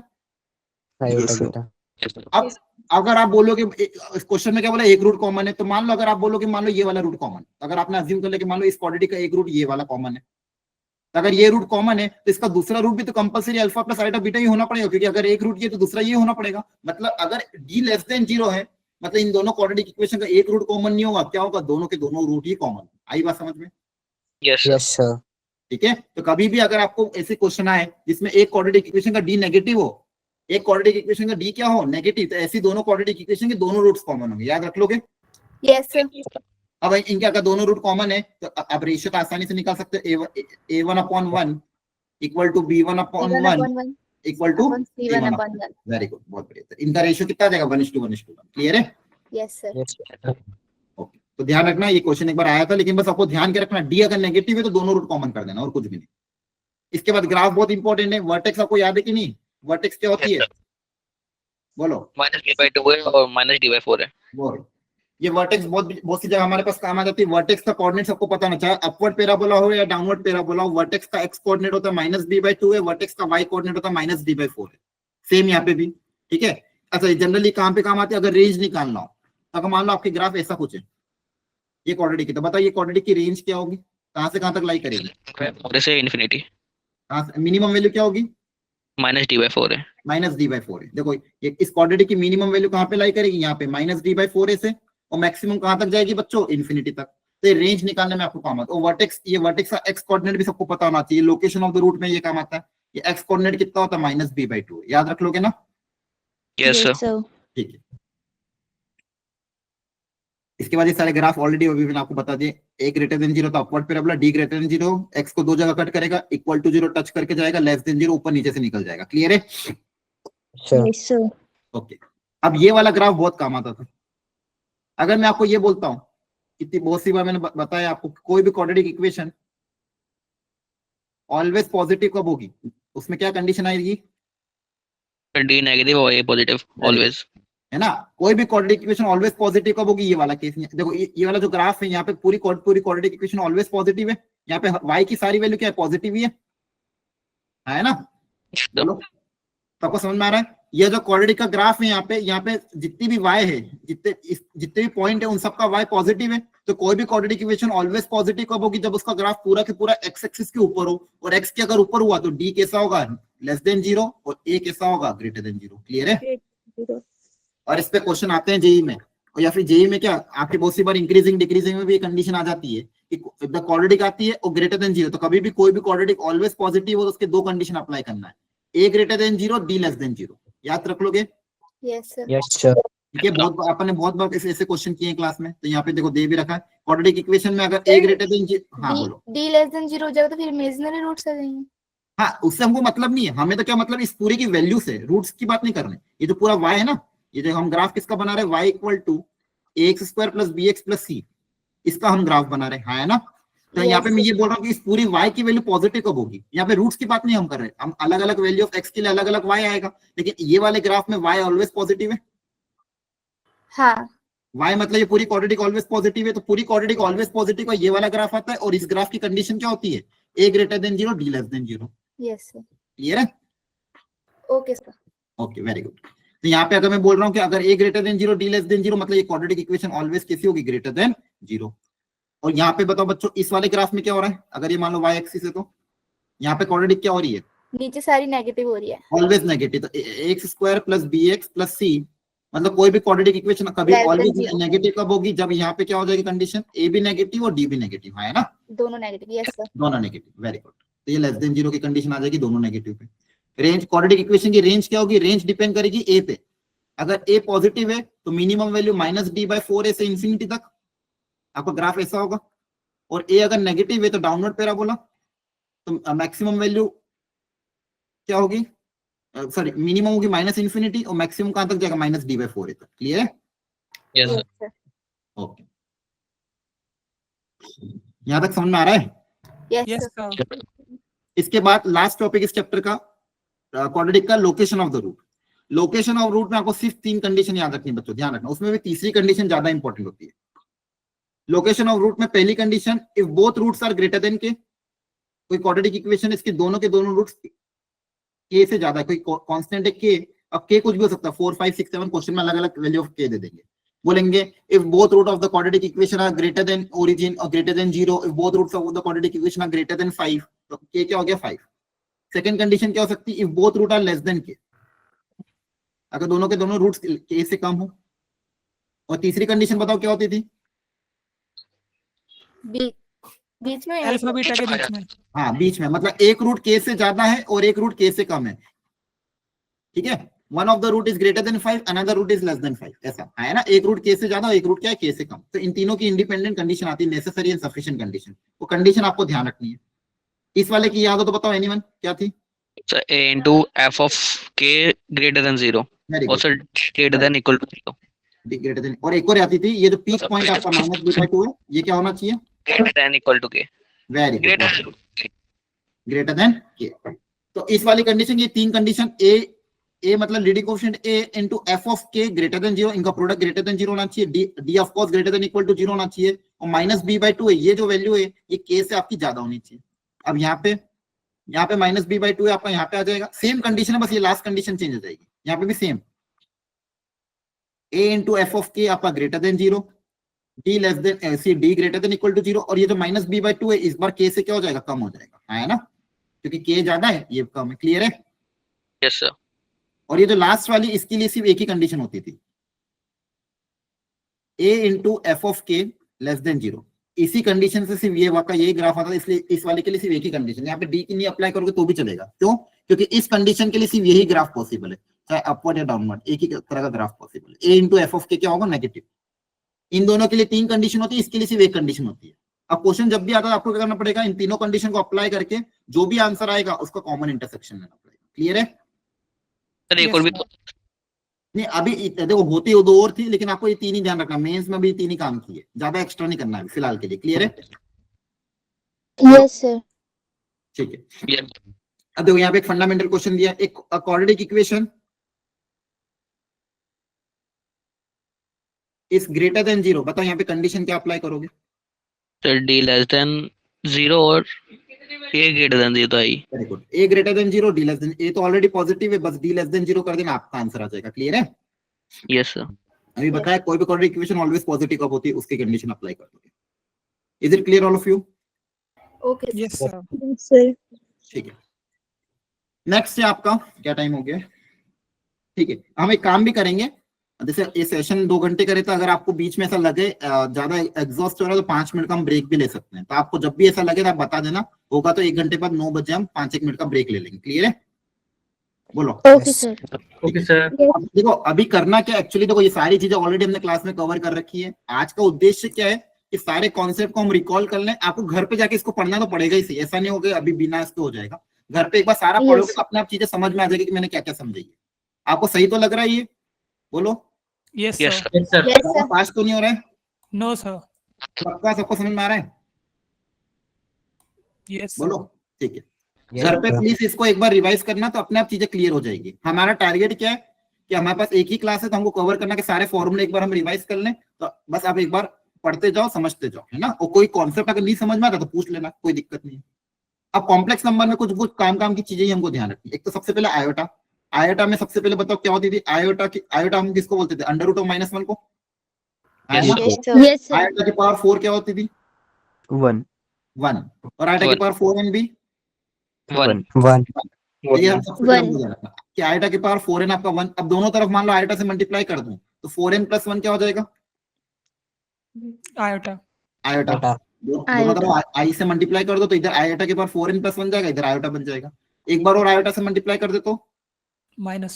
Very good, -1। एक बार और मल्टीप्लाई कर दे 4n + 3 तो क्या हो जाएगा, माइनस। माइनस। तो कभी भी आपको हायर पावर आए, आपको सिंपली क्या करना है, 4 से डिवाइड कर दो। 4 से डिवाइड करने पे अगर रिमाइंडर 1 आता है तो आंसर आयोटा, रिमाइंडर 2 आता है तो आंसर -1, रिमाइंडर 3 आता है तो answer minus iota. Is it clear. Yes sir. Yes, sir. Iota की पावर 201 बताओ क्या आएगा, Iota. Iota. आयोटा। इसको 4 से डिवाइड करेंगे तो डिविजिबल है क्या, No. No sir. 4 से डिवाइड करेंगे तो आपका रिमाइंडर कितना आएगा, 1 आएगा। रिमाइंडर 1 आ रहा है मतलब आंसर क्या आ जाएगा, आयोटा। क्लियर है, यस यस सर। ओके बहुत बढ़िया। तो ये फंडामेंटल। अच्छा इसमें एक चीज और ध्यान रखना, इन सबको अगर मैं ऐड कर दूंगा तो इन सबका समेशन कितना आता था, 0. 0। इसको हम क्या बोलते थे कि आयोटा की कोई भी 4 कंसेक्यूटिव पावर का सम 0 होगा। तो अगर मैं आपको ये पूछता हूँ आयोटा की पावर 13 प्लस आयोटा की पावर 14 प्लस आयोटा की पावर 15 प्लस आयोटा की पावर 16, तो डायरेक्ट आंसर क्या लिखोगे, जीरो। कोई भी अगर 4 कंसेक्यूटिव पावर है आयोटा की, एक के बाद एक कोई भी 4 कंसेक्यूटिव पावर, उनका सम हमेशा क्या आएगा, 0 आएगा। क्लियर है, yes sir. Yes sir. Yes sir. तो ये एक ध्यान रखना है, ठीक है। इसमें किसी को डाउट तो नहीं है, वेरी गुड। अब आपका algebra of the complex number, complex number algebra मतलब कैसे ऐड करना, कैसे सब्सट्रैक्ट करना है। 2 कॉम्प्लेक्स नंबर को ऐड कैसे करेंगे, कौन किसके साथ ऐड होगा, Real वाला sir, sir imaginary part imaginary के साथ और वेरी गुड, बहुत बढ़िया। रियल पार्ट रियल के साथ, इमेजिनरी वाला इमेजिनरी के साथ, है ना। Yes Yes, sir. sir. Yes Yes, sir. तो जैसे Z1 + Z2 बता दो कितना आ जाएगा, सर 4 + 7 4 + 7 आयोटा। Z1 - Z2 कितना हो जाएगा, 2 3 plus iota. 3 iota. 2 iota. Multiply कैसे करेंगे? मल्टीप्लाई कैसे करेंगे? रियल रियल के साथ मत कर देना। मल्टीप्लाई कैसे करेंगे? जैसे ब्रैकेट्स को मल्टीप्लाई करते हैं, Yes sir. अच्छा है ना? जैसे दो ब्रैकेट्स को मल्टीप्लाई करते हैं वैसे मल्टीप्लाई करेंगे। क्लियर है? Yes sir. Yes, sir. और डिवाइड कैसे करेंगे? Rationalize. करके डिवाइड कर नहीं सकते, हम क्या करना पड़ेगा? इसको रैशनलाइज करना पड़ेगा। मतलब कॉन्जुगेट से मल्टीप्लाई डिवाइड। तो नीचे वाले का कॉन्जुगेट क्या है? 1 माइनस 2 आयोटा। तो 1 माइनस 2 आयोटा से मल्टीप्लाई करोगे, 1 माइनस 2 आयोटा से डिवाइड करोगे, फिर अलग अलग करके कर लोगे। क्लियर है सबको? Yes, Yes sir. sir. तो दो कॉम्प्लेक्स नंबर इक्वल कब होंगे? जब उसका रियल पार्ट रियल के बराबर होगा, इमेजिनरी पार्ट इमेजिनरी के बराबर होगा, तभी दो कॉम्प्लेक्स नंबर मेरे इक्वल होंगे। हाँ है ना? Yes, Yes, sir. Yes sir. Sir बहुत बढ़िया, ठीक है। कॉम्प्लेक्स नंबर को रिप्रेजेंट भी कैसे करते थे? जैसे मान लो कोई कॉम्प्लेक्स नंबर है z equal to 3 plus 4 iota, तो इसको आर्गेन में हम रिप्रेजेंट करते हैं। हाँ बोलो। सर एक बार वो 3 plus 5 वाला बताना, मतलब पीछे वाला। हाँ 3 जैसे ये यहाँ पे वाला मैंने सर, Z1/Z2 वाला। Z1 अपॉन Z2, तो Z1 अपॉन Z2 मतलब दो कॉम्प्लेक्स नंबर को अगर मुझे डिवाइड करना पड़ा तो हम डायरेक्टली डिवाइड नहीं कर सकते, तो हमें क्या करना पड़ेगा? डिवाइड करने के लिए रैशनलाइज करना पड़ेगा। रैशनलाइज मतलब अच्छा। जैसे यहाँ पे अगर प्लस Yes, sir. करेंगे तो माइनस से डिनोमिनेटर को इनटू करना है, नेगेटिव मतलब वो करके डिनोमिनेटर का जो समझ। कॉन्जुगेट पेयर है उससे मल्टीप्लाई डिवाइड कर देंगे, ताकि नीचे वाला Yes. सम रियल में बदल जाएगा। है ना? जैसे हम इरेशनल नंबर में करते थे, इरेशनल Yes, नंबर sir. को सिंप्लीफाई करने के लिए उसके कॉन्जुगेट से मल्टीप्लाई डिवाइड करते थे। याद आ गया? Yes, sir. Yes, sir, आ गया। Very good. तो मान लो कोई कॉम्प्लेक्स नंबर है z equal to 3 plus 4 iota, तो ये हमारी रियल एक्सिस होती थी, हमारी इमेजिनरी एक्सिस होती थी। बताओ इसका रियल पार्ट क्या है? 3. 3। 3. इसका रियल पार्ट आपका क्या है? 3 है। और इमेजिनरी पार्ट कितना है? 4. 4। 3,4 ये यहाँ पे लाई करेगा, तो यहाँ पर z हो जाता है। क्लियर है? तो z yes sir represent a point in the complex plane. z जो कॉम्प्लेक्स नंबर है वो पूरे कॉम्प्लेक्स प्लेन में पॉइंट को रिप्रेजेंट करता है। अच्छा, आपको ये भी पता है कि जितने भी रियल नंबर है वो सारे के सारे कॉम्प्लेक्स नंबर के अंदर ही आते हैं। All the real number are the subset of the complex number. है ना? Yes, sir. यस सर अगर मैं आपको Yes. ये बोलूं z इक्वल टू 5, तो क्या ये कॉम्प्लेक्स नंबर है? Yes sir. Yes Yes, sir sir. है। इसको हम क्या लिखेंगे? 5 प्लस 0 आयोटा। इसका ये प्योरली रियल कॉम्प्लेक्स नंबर है, इमेजिनरी पार्ट इसका 0 है ना? Yes Yes, sir sir. Yes, sir. अच्छा, ये ऐसे कॉम्प्लेक्स नंबर कैसे होते हैं? Purely imaginary. ये लाई करेंगे इमेजिनरी एक्सिस पे। क्लियर है? Yes, sir. Yes okay. Now next very important, जहां से क्वेश्चन आपके आते हैं, कॉन्जुगेट, मॉड्यूलस एंड आर्गुमेंट। इन तीनों पे और इन तीनों की प्रॉपर्टी पे बेस होकर अच्छे अच्छे मिक्स क्वेश्चन आपके आते हैं, ताकि इसकी फंडामेंटल प्रॉपर्टी आपको ध्यान दीजिए। सबसे पहले इनके बारे में डिस्क्राइब कर देते हैं। So what is a conjugate? Example लेके, जैसे 3 प्लस 4 आयोटा, तो इसका कॉन्जुगेट क्या हो जाएगा? 3 minus 4 -4 very good, 3 minus 4 iota. Conjugate में क्या करना है? इमेजिनरी पार्ट को आपको चेंज कर देना है। इसका मैं मॉड्यूलस पूछूंगा तो क्या हो जाएगा? 5. क्या करोगे? Under root of a square plus, का स्क्वायर माइनस 4 का स्क्वायर। Very good. तो आपका कोई भी complex number x plus iota y, इसका मॉड्यूलस निकालने का फॉर्मूला क्या होता है? अंडर रूट एक्स x का square plus square plus y का square. y square. Very good, बहुत बढ़िया। ये तो फंडामेंटल हो गया। अब आर्गुमेंट कैसे निकालते हैं? आर्गुमेंट कैसे निकालते थे? एक मिनट में चार्जर कनेक्ट कर रहा हूं। बताओ, आर्गुमेंट निकालने के लिए क्या ध्यान रखना पड़ता था? Sir tan inverse y upon x वो वाला। हाँ, तो आपको क्या ध्यान रखना पड़ेगा कि कॉम्प्लेक्स नंबर कौन से क्वाड्रेंट में लाई कर रहा है ना? Yes, yes sir. सर तो पहले हमको ये सोचना पड़ता है। जैसे मान लो मैं लिखता हूँ z equal to -1 plus √3 iota. ठीक है? अब इसका मान लो मुझे आर्गुमेंट निकालना। मॉड्यूलस तो आप निकाल लोगे, कॉन्जुगेट भी आप निकाल लोगे। आर्गुमेंट निकालने के लिए पहले देखना पड़ेगा कॉम्प्लेक्स नंबर कौन से क्वाड्रेंट में लाई कर रहा है। तो बताओ ये कौन से क्वाड्रेंट में लाई कर रहा है? Second. Second second. सेकंड में? सेकंड। हाँ हाँ, सर। सेकंड में तो है। सेकंड। अरे अब सेकंड में लाई कर रहा है। हाँ, x negative y positive second में तो लाई करेगा। अच्छा, अब चारों क्वाड्रेंट के लिए अलग अलग एंगल होते थे। फर्स्ट क्वाड्रेंट में आपका एक्यूट एंगल को थीटा अज्यूम करते थे। हाँ है ना? Yes Yes, yes sir. Sir second sir quadrant में pi minus theta. Pi minus theta. Fourth third minus में pi plus theta. Very good, minus pi plus theta. और माइनस फोर्थ में थीटा। Minus minus theta. याद है सबको? Yes, sir. Yes sir और theta निकालने के लिए फॉर्मूला क्या था? अगर मान लो complex number z equal to x plus iota y, इस केस में थीटा निकालने के लिए फॉर्मूला क्या था? फंडामेंटल फर्स्ट क्वाड्रेंट का एंगल निकालने के लिए theta tan inverse y by x by x. y by x नहीं, मॉड y बाय x। है ना? Yes. पॉजिटिव लेना ना, क्योंकि आप फर्स्ट क्वाड्रेंट के लिए Positive, अज्यूम करो तो दोनों x और y कैसे होने चाहिए? पॉजिटिव होने चाहिए। तो फर्स्ट क्वाड्रेंट का अज्यूम कर रहा हूँ। क्लियर है? Yes, Yes. sir. तो सबसे पहले फंडामेंटल दोनों x और y को पॉजिटिव मानते हुए थीटा निकाल लेंगे। tan inverse mod of y by X, फिर जिस भी क्वाड्रेंट में लाई करेगा उसके हिसाब से फॉर्मूला अप्लाई हो जाएगा। जैसे यहाँ पे भी सबसे पहले हम थीटा निकाल लेते हैं, तो थीटा का फॉर्मूला क्या हो जाएगा, theta equal to tan inverse y by X, तो y बाई एक्स बताओ क्या आ जाएगा, √3/-1 है ना। Yes, sir. Yes, sir. tan inverse √3, tan inverse √3 की वैल्यू क्या हो जाएगी, Pi/3. 5/3. Very good. अब आपको बताओ इस कॉम्प्लेक्स नंबर का आर्गुमेंट क्या आएगा, बताओ इसका 2/3. फॉर्मूला एक एक करके बताओ, फॉर्मूला क्या Pi लगेगा, minus 5/3. पाई माइनस थीटा, फॉर्मूला क्या लगेगा सेकंड क्वाड्रेंट का, पाई माइनस थीटा लगेगा, Yes, Yes, sir. sir. Yes, sir. Pi minus pi by 3, pi minus pi by 3 कितना हो जाएगा, 2π/3, सही है। 5/3. Yes, Yes. sir. ओके, समझ में तो आ रहा है, Yes. Yes, sir. ठीक है। तो ये था आपका कॉन्जुगेट, फंडामेंटल, मॉड्यूलस, आप सबको पता ही है कैसे निकालते हैं। आर्ग्यूमेंट निकालने के लिए सबसे पहले फर्स्ट क्वाड्रेंट का एंगल निकाल देना, फिर जिस भी क्वाड्रेंट में लाई करेगा उसके हिसाब से निकाल लेना। थर्ड में होगा तो -π + थीटा, सेकंड में होगा तो π - थीटा, फोर्थ में होगा तो -θ। माइनस Clear है? थीटा। अब इनकी प्रॉपर्टी sir. देखते हैं, जो प्रॉपर्टी जो काम की जिससे क्वेश्चन आपके जेई में आते हैं।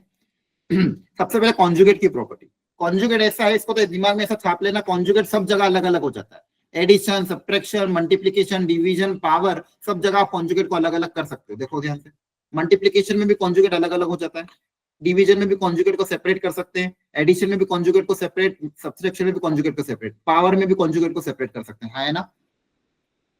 Yes, sir. सर ये जो फर्स्ट वाला ये Z कॉन्जुगेट का कॉन्जुगेट है। हाँ, कॉन्जुगेट का वापस Double. कॉन्जुगेट ले लोगे तो वो खुद ही वापस आ जाएगा, यस सर है ना। यस सर 3 + आयोटा y है, सॉरी 3 + 4 आयोटा है, इसका कॉन्जुगेट क्या होगा, 3 - 4 आयोटा, उसका वापस कॉन्जुगेट 4 लेंगे तो 2 + 4 आयोटा वो आ जाएगा वापस, है ना। Yes. सर सिक्स्थ वाला। एक मिनट में बता रहा हूँ, 1 मिनट, सब कुछ बताऊंगा। यहाँ तक समझ में आ गया, यस सर। बहुत बढ़िया। अब सुनो ध्यान से, इसको एग्जांपल से समझते, 6 प्रॉपर्टी बहुत काम की है। तो z मान लो है मेरे पास कोई कॉम्प्लेक्स नंबर 3 आयोटा, तो बताओ इसका कॉन्जुगेट क्या होगा, माइनस -3. आयोटा. -3 बहुत बढ़िया। आयोटा। z अगर 3 आयोटा, अरे z यहाँ पे क्या है, क्या प्योरली रियल, प्योरली इमेजिनरी, कैसा है, purely Purely imaginary. Sir purely purely imaginary. z कैसा है मेरा, प्योरली इमेजिनरी, इसका मैंने कॉन्जुगेट निकाला तो कितना है, -3 आयोटा। अब मुझे बताओ अगर इन दोनों को मैं ऐड कर दूं तो क्या मिलेगा, 0. 0 ऐड करने पे क्या आ रहा है, 0। तो कॉम्प्लेक्स नंबर उसका कॉन्जुगेट का एडिशन 0 कब आएगा, if z is what, purely purely imaginary. Imagine. Purely imaginary. ठीक है, अगर मेरा कॉम्प्लेक्स नंबर प्योरली इमेजिनरी है तो कॉम्प्लेक्स नंबर और उसके कॉन्जुगेट का सम क्या आएगा, 0 आएगा। इस कंडीशन को हम रिवर्स ज्यादा अप्लाई करते हैं। कभी कभी क्वेश्चन में बोलता है कॉम्प्लेक्स नंबर, कोई एक लंबा चौड़ा सा कॉम्प्लेक्स नंबर दे देते हैं, z - 1/ω + 2 इज प्योरली इमेजिनरी। तो प्योरली इमेजिनरी जैसे दिखे, कहीं ना कहीं इस कंडीशन के बारे में सोचना, प्योरली इमेजिनरी जैसे दिखे इस कंडीशन के बारे में सोचना, क्या कि वो पूरा का पूरा कॉम्प्लेक्स नंबर और उसके कॉन्जुगेट का सम क्या हो जाएगा, 0 हो जाएगा। क्लियर है, अरे बस यस सर यस आपको अननोन के टर्म्स में देंगे, आपको अननोन के टर्म्स में देते हैं। बहुत सारे क्वेश्चन आपने किए भी होंगे, जैसे मान लो z दे दिया ऐसा, z is some complex number 3 + 4 iota upon omega plus x conjugate x iota, ऐसा करके बोला it is a purely imaginary. Purely imaginary जैसे ही बोलेगा ये कॉम्प्लेक्स नंबर और उस पूरे का कॉन्जुगेट क्या कर दोगे, इक्वल टू 0। क्या बात समझ में आ रही है, Yes, sir. कंडीशन रख लेना, दिमाग में छाप लेना। प्योरली इमेजिनरी मतलब z + z conjugate equal to 0। Clear है, Yes. Yes, sir. Purely imaginary मतलब z + z conjugate equal to 0। अब इसी का एक और दूसरा एग्जांपल देखते हैं। अगर z मेरा है मान लो 7, तो बताओ इसका कॉन्जुगेट क्या होगा, 7 7 ही होगा, इमेजिनरी पार्टी नहीं है। अब 0 क्या बनेगा, इन दोनों का एडिशन का डिफरेंस, डिफरेंस Different. Difference. दोनों का डिफरेंस क्या आ जाएगा, 0। मतलब z इक्वल टू क्या आ जाएगा, z कॉन्जुगेट। तो ये वाली कंडीशन कब होगी, जब z कैसा हो, purely real purely real. z कैसा हो, प्योरली रियल। क्लियर हो गया, यस सर पक्का, Yes, sir. ठीक है। तो वापस एक बार लिख के मैं बताओ, if z is purely imaginary तो बताओ क्या कंडीशन आएगी, Z plus Z. conjugate. Z is equal to Z conjugate. फिर purely imaginary Z plus sorry Z. Sorry Z plus Z conjugate is equal to 0। Imaginary plus आता याद रखना, ठीक है। और purely real Z equals to Z conjugate. वैसे रख लेना। देखो रियल है मतलब z और z कॉन्जुगेट कैसे होंगे, सेम होंगे, है ना। Shut up. Yes sir. Yes z sir और z कॉन्जुगेट क्या होंगे, सेम। बस इन दोनों का आपको ध्यान रखना है। क्वेश्चन में कंडीशन दे तब ये चलेगा। अभी कभी कभी ऑप्शन में भी दे देते हैं, आपको ऑप्शन ऐसे देंगे, check whether the Z is purely real, Z is purely imaginary. ऐसे अगर ऑप्शन में आए, सुनना ध्यान से, अगर ऐसे ऑप्शन आते हैं तो आप इस कंडीशन को अप्लाई करके देख लेना, ठीक है। प्योरली इमेजिनरी कब होगा? जब वो कॉम्प्लेक्स नंबर उसके कॉन्जुगेट का सम 0 होगा। Purely real Z equal to Z conjugate. Clear होगी बात? Yes sir. Yes sir. अब देखो एक फंडामेंटल क्वेश्चन मैंने यहाँ पे लिया, यहाँ पे मान लो इस पूरे कॉम्प्लेक्स नंबर को मैं नाम देता हूँ पुट ओमेगा, ठीक है। तो मुझे बताओ ये क्या दिया हुआ है? Imaginary part. नहीं, ये ओमेगा के टर्म्स में क्या दिया हुआ है? सर को ओमेगा Conjugate. कॉन्जुगेट। ओमेगा का कॉन्जुगेट ही तो, पावर से कुछ फर्क हाँ, थोड़ी पड़ता, conjugate. पावर सेम ही है। ये ओमेगा है तो ये ओमेगा कॉन्जुगेट होगा। Yes, sir. Yes.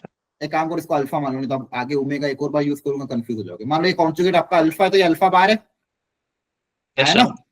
अब आपको पता है कि कोई भी कॉम्प्लेक्स नंबर उसके कॉन्जुगेट का सम क्या आता है? Zero. Zero. जीरो। ये जीरो नहीं आता। Twice of real. 2 times. ये नॉर्मल है। मान लो कोई complex number x plus iota Y, कोई कॉन्जुगेट है मान लो x माइनस आयोटा वाई, तो कॉम्प्लेक्स नंबर उसके कॉन्जुगेट को अगर मैं ऐड करूंगा, नॉर्मल कोई भी कॉम्प्लेक्स नंबर उसके कॉन्जुगेट को ऐड करने पे क्या आएगा? 2x आएगा। Yes, sir.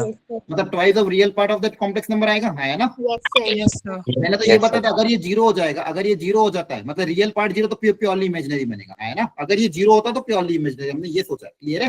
ये हमेशा 0 थोड़ी आता है। क्लियर है ना? Yes, sir. इन दोनों का एडिशन क्या आएगा? z plus Z conjugate equal to what? Twice of real part of z। तब यहाँ पे इसका एडिशन आपका twice of real part of z आएगा, Yes, sir. मतलब ये प्योरली रियल आएगा आंसर इसका। Yes, sir. इसका इमेजिनरी पार्ट क्या होगा? 0. 0, क्योंकि ये जो कॉम्प्लेक्स नंबर बनेगा ये प्योरली रियल बनेगा, और प्योरली रियल कॉम्प्लेक्स नंबर का इमेजिनरी पार्ट क्या हो जाएगा? 0 हो जाएगा, है ना? Yes sir. Yes, sir. Sir. ठीक है। अब ये मॉड्यूलस की प्रॉपर्टी, मॉड्यूलस के केस में सिर्फ मल्टीप्लिकेशन और डिवीजन है, जैसे वहां पे पहले होता है यहाँ पे भी मल्टीप्लिकेशन और डिवीजन में अलग अलग होता है, लेकिन एडिशन और सब्ट्रैक्शन में ट्रायंगुलर इनइक्वालिटी लगती है, जो कि बहुत काम आती है ना?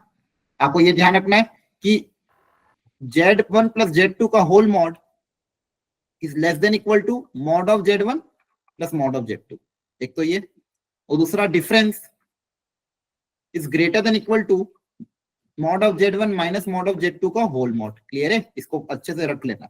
इसका यूज भी मैंने, हाँ बोलो। सर जो लास्ट वाला क्वेश्चन था उसका समझ नहीं आया मेरे को। ठीक है, यस सर। सर उसमें पावर थी, पावर कुछ नहीं करेगी।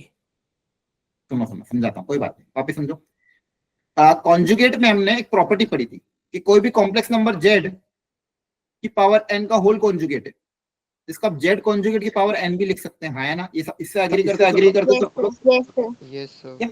आप सुनो ध्यान से, एक काम करो, इस चीज को, ये जो एक्सप्रेशन है, इसको आप कुछ कॉम्प्लेक्स नंबर मान लो ओमेगा फॉर एग्जांपल, या मान लिया इसको omega, let omega equal to √3/2 plus iota by 2 की पावर 5। क्लियर है ना? Yes sir. तो इसका कॉन्जुगेट क्या होगा? √3/2 माइनस आयोटा बाई 2 की पावर 5। बहुत बढ़िया। अब मेरे को क्वेश्चन में क्या करना है? इन दोनों का एडिशन निकालना था। Yes question sir. में मेरा z क्या है? मेरा z इन दोनों का एडिशन ही तो है।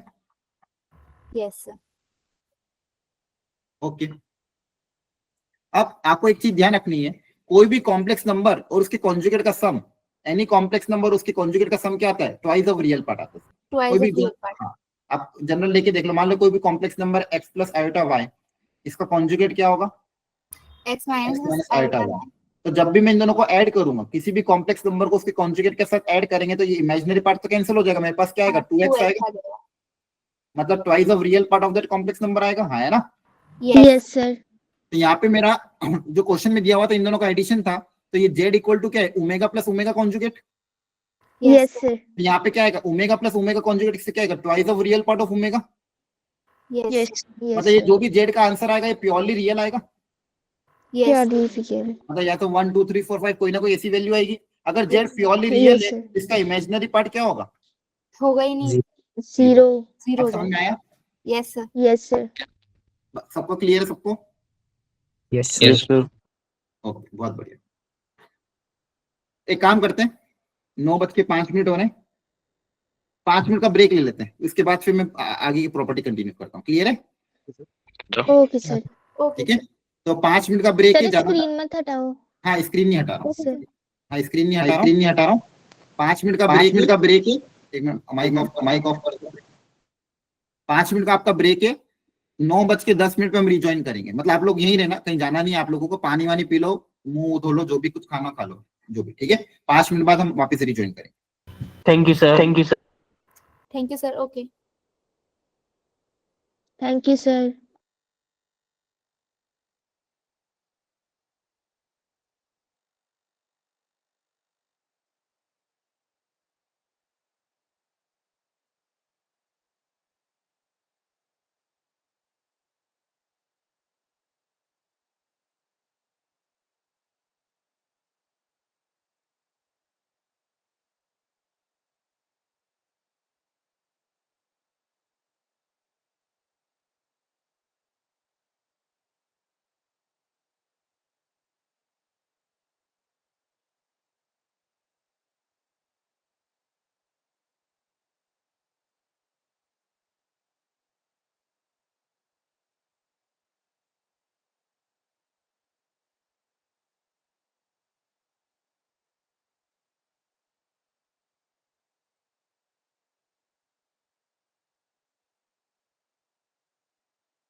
हेलो, आवाज आ रही है सबको?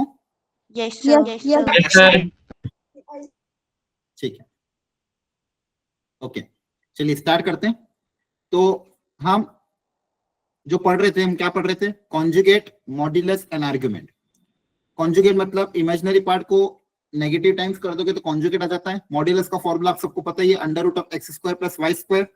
आर्गुमेंट निकालने के लिए डिपेंडिंग ऑन द क्वाड्रेंट, किस क्वाड्रेंट में लाई करता है, सबसे पहले हम फंडामेंटल फर्स्ट क्वाड्रेंट का आर्गुमेंट निकाल लेते हैं by the formula tan inverse mod y by x.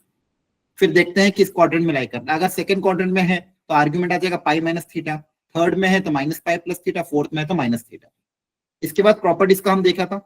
Properties में कॉन्जुगेट की क्या होता है कि एडिशन, सब्ट्रैक्शन, मल्टीप्लिकेशन, डिवीजन में कॉन्जुगेट हर जगह सेपरेट हो जाता है, इवन दो पावर में भी कॉन्जुगेट अलग अलग हो जाता है।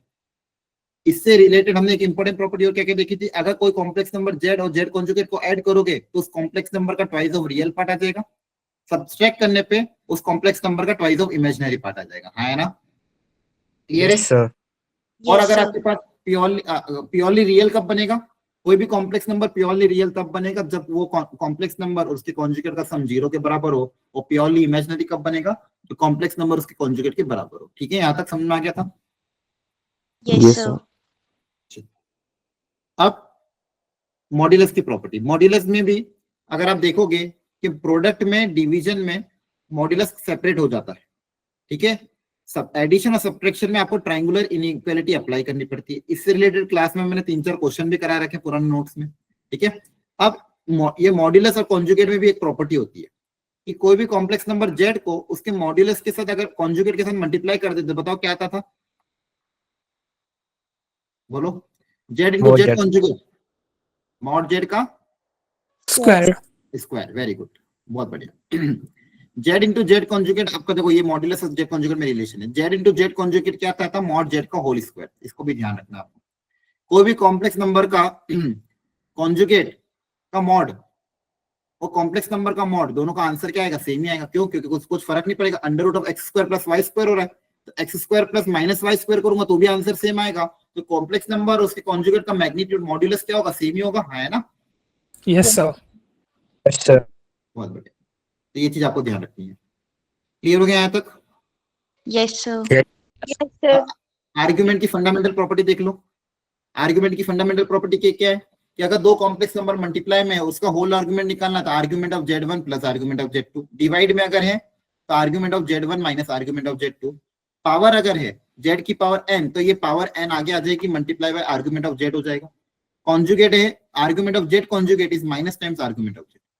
तो प्रोडक्ट में आपको पता है, प्रोडक्ट में अगर दो कॉम्प्लेक्स नंबर मल्टीप्लाई में तो वो एडिशन में अलग अलग हो जाते हैं उनके आर्ग्यूमेंट।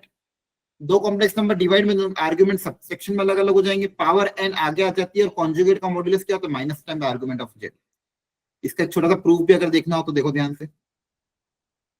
अगर मान लो कोई कॉम्प्लेक्स नंबर z आपका यहाँ पे है, ये उसका रियल पार्ट है, ये उसका इमेजिनरी पार्ट है, तो ये कोई कॉम्प्लेक्स नंबर है z। तो बताओ z कॉन्जुगेट कहाँ पे होगा, किस क्वाड्रेंट में होगा? फोर्थ में। रियल पार्ट वही रहेगा, इमेजिनरी पार्ट नेगेटिव टाइम्स हो जाएगा, तो यहाँ पे आपका z कॉन्जुगेट आएगा। है ना? Yes sir. ठीक है, तो इस z का अगर मान, इस कॉम्प्लेक्स नंबर का z का आर्गुमेंट अगर थीटा है तो कॉन्जुगेट का आर्गुमेंट कितना होगा? Minus theta. एस थीटा। Yes, इससे sir. क्या होगा कि argument of z conjugate is equal to minus times argument of z। और पावर तो आगे आ जाती है, क्योंकि आपको पता है पोलर फॉर्म में जब हम कन्वर्ट करते हैं तो पावर आगे आ जाती है। याद आ रहा है? Yes sir. इसको भी जब पोलर फॉर्म में कन्वर्ट करोगे, e की पावर आए तो थीटा 1, e की पावर आए तो थीटा 2, बेस सेम होगा तो पावर ऐड हो जाती है। इसलिए यहाँ पे भी आपका आंसर क्या हो जाता है? ऐड हो जाता है। क्लियर है सारी प्रॉपर्टी? Yes sir. ओके, बहुत बार हमने इस पे क्वेश्चन भी किया। अब एक क्वेश्चन करा रहा हूँ जिसमें सारी प्रॉपर्टी यूज हो जाएगी। एक बार पढ़ो ध्यान से। बोला क्या? Z and omega are two complex number, सुनना ध्यान से, सच दैट, कंडीशन क्या गिवन है कि Z conjugate plus iota into omega conjugate equal to 0, एक ये दिया हुआ है। और दूसरी कंडीशन क्या गिवन है कि argument of Z into omega, Z और ओमेगा दो कॉम्प्लेक्स नंबर, उनके आर्ग्यूमेंट का प्रोडक्ट पाई के बराबर है। ये दो कंडीशन गिवन है और आपको आर्ग्यूमेंट ऑफ जेड निकालना है। तो कैसे भी करके दो कंडीशन है तो दो इक्वेशन बनानी पड़ेगी। अच्छा बताओ, यहाँ से क्या इक्वेशन आ जाएगी सेकेंड वाली से? Argument of that, argument of omega is equal product में है तो सम में टूट जाएगा। सबको आइडिया लग रहा है? Yes, sir. Yes. प्रोडक्ट में है तो सब में टूट जाए तो एक इक्वेशन तो ये बन गई, कोई दिक्कत नहीं। अब इससे इक्वेशन कैसे बनाए बताओ? सर दोनों को Z जीरो इक्वेट उधर कर ले देंगे। जाएंगे वेरी गुड, बहुत बढ़िया। पहले एक को उधर ले जाएंगे, बहुत अच्छे। और अब आर्गुमेंट ले लेंगे। वेरी गुड, बहुत अच्छे बेटा। अगर ये देखो एक कॉम्प्लेक्स नंबर को क्योंकि मुझे रिलेशन आर्ग्यूमेंट में चाहिए तो आर्ग्यूमेंट में ही रिलेशन लाना पड़ेगा। अगर दो एक को मैंने पहले उधर भेजा, दो कॉम्प्लेक्स नंबर अगर इक्वल है तो उनके आर्ग्यूमेंट भी आपस में इक्वल होंगे, हाँ है ना? Yes sir. बहुत बढ़िया। तो argument of Z conjugate equal to argument of minus omega sorry iota into omega conjugate. अब एक एक करके प्रॉपर्टी बताओ। इसकी प्रॉपर्टी क्या होगी एलएचएस में? आर्ग्यूमेंट ऑफ जेड बार कितना होगा? अभी बताया था। जेड कॉन्जुगेट का आर्ग्यूमेंट क्या होगा?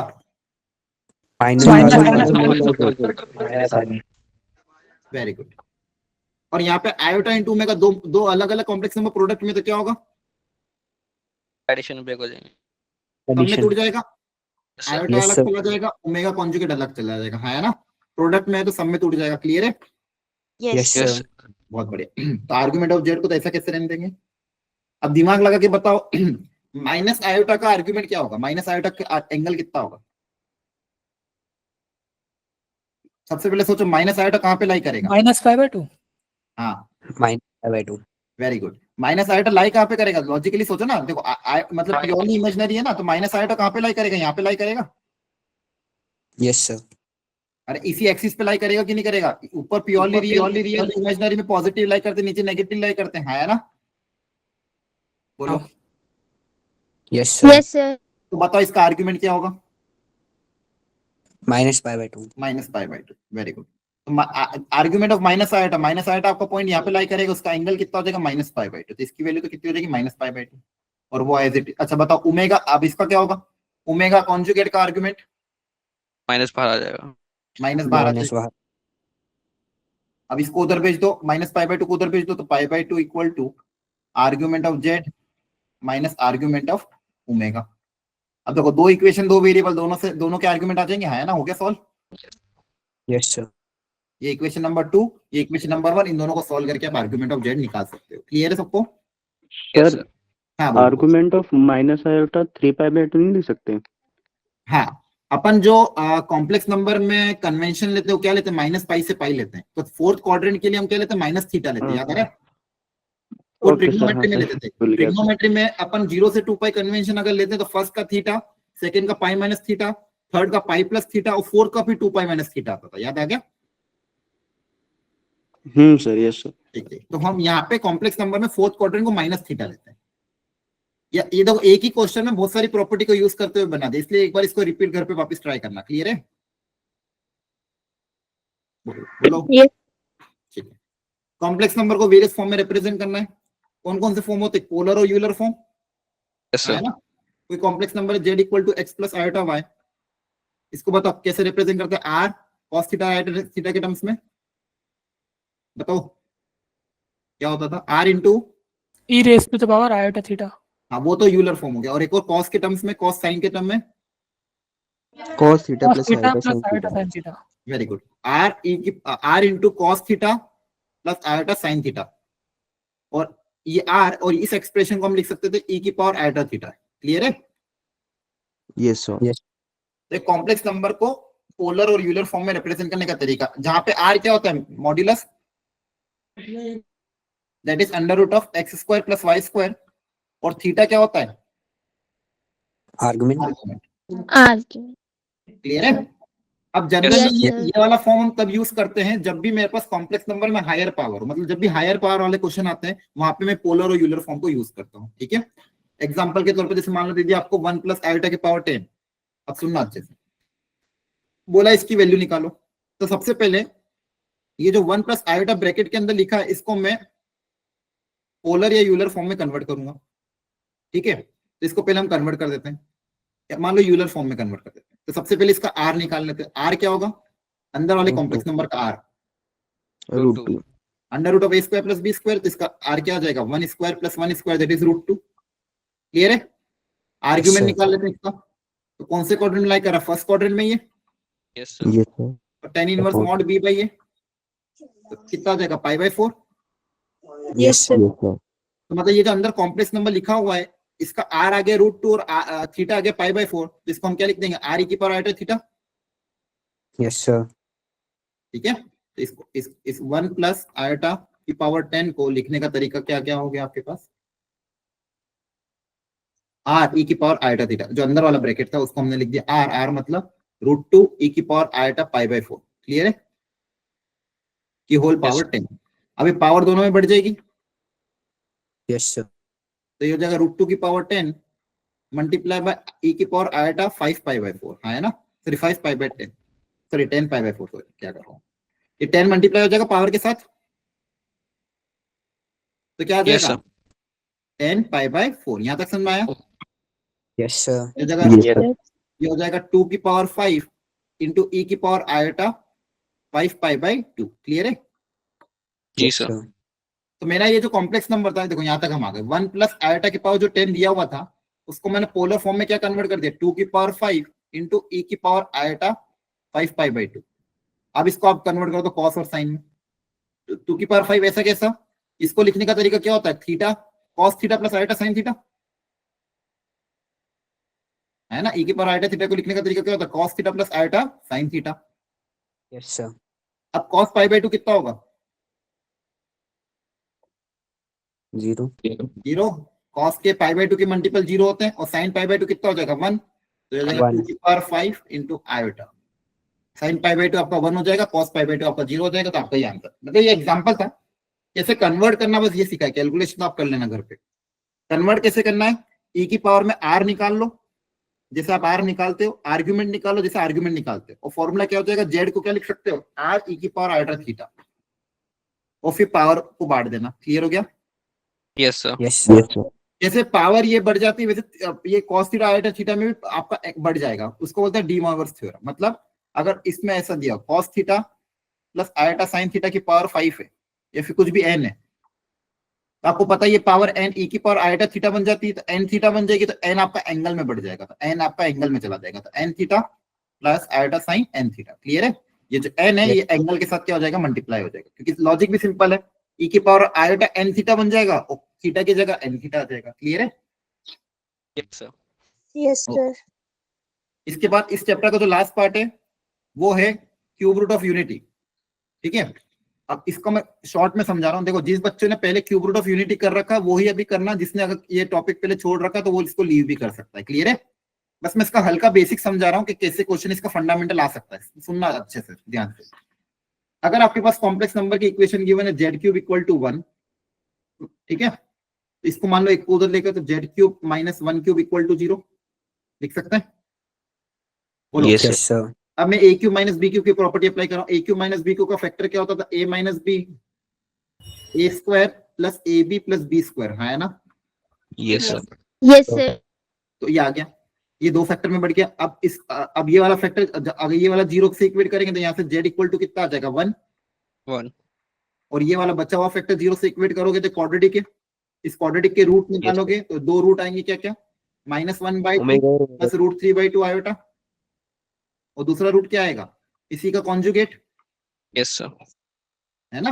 तो इस क्वाड्रेटिक इक्वेशन को भी 0 से इक्वेट करोगे तो ये दो रूट आएंगे। अब इसको हमने स्पेशल नाम दिया था, इसको हमने क्या नाम दिया था, ओमेगा। ओमेगा, और इसको हमने क्या नाम दिया था, omega Omega square. Omega square. Omega square. एक रूट आपका कितना आ गया 1। तो बेसिकली यहाँ से हमने क्या निकाला कि Z cube equal to 1, cube root of unity, इस कॉम्प्लेक्स नंबर, इस इक्वेशन के 3 रूट आ गए। एक रूट है 1, एक रूट है ओमेगा, एक रूट है ओमेगा स्क्वायर।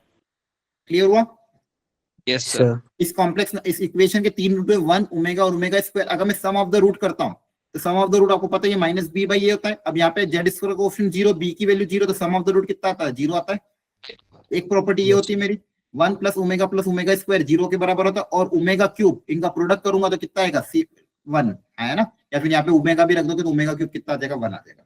ये दो प्रॉपर्टी आपको ध्यान रखनी होती है, एक तो 1 प्लस ओमेगा स्क्वायर 0 के बराबर, और दूसरा ओमेगा क्यूब आपके 1 के बराबर आएगा। क्लियर है, यस सर। ओके।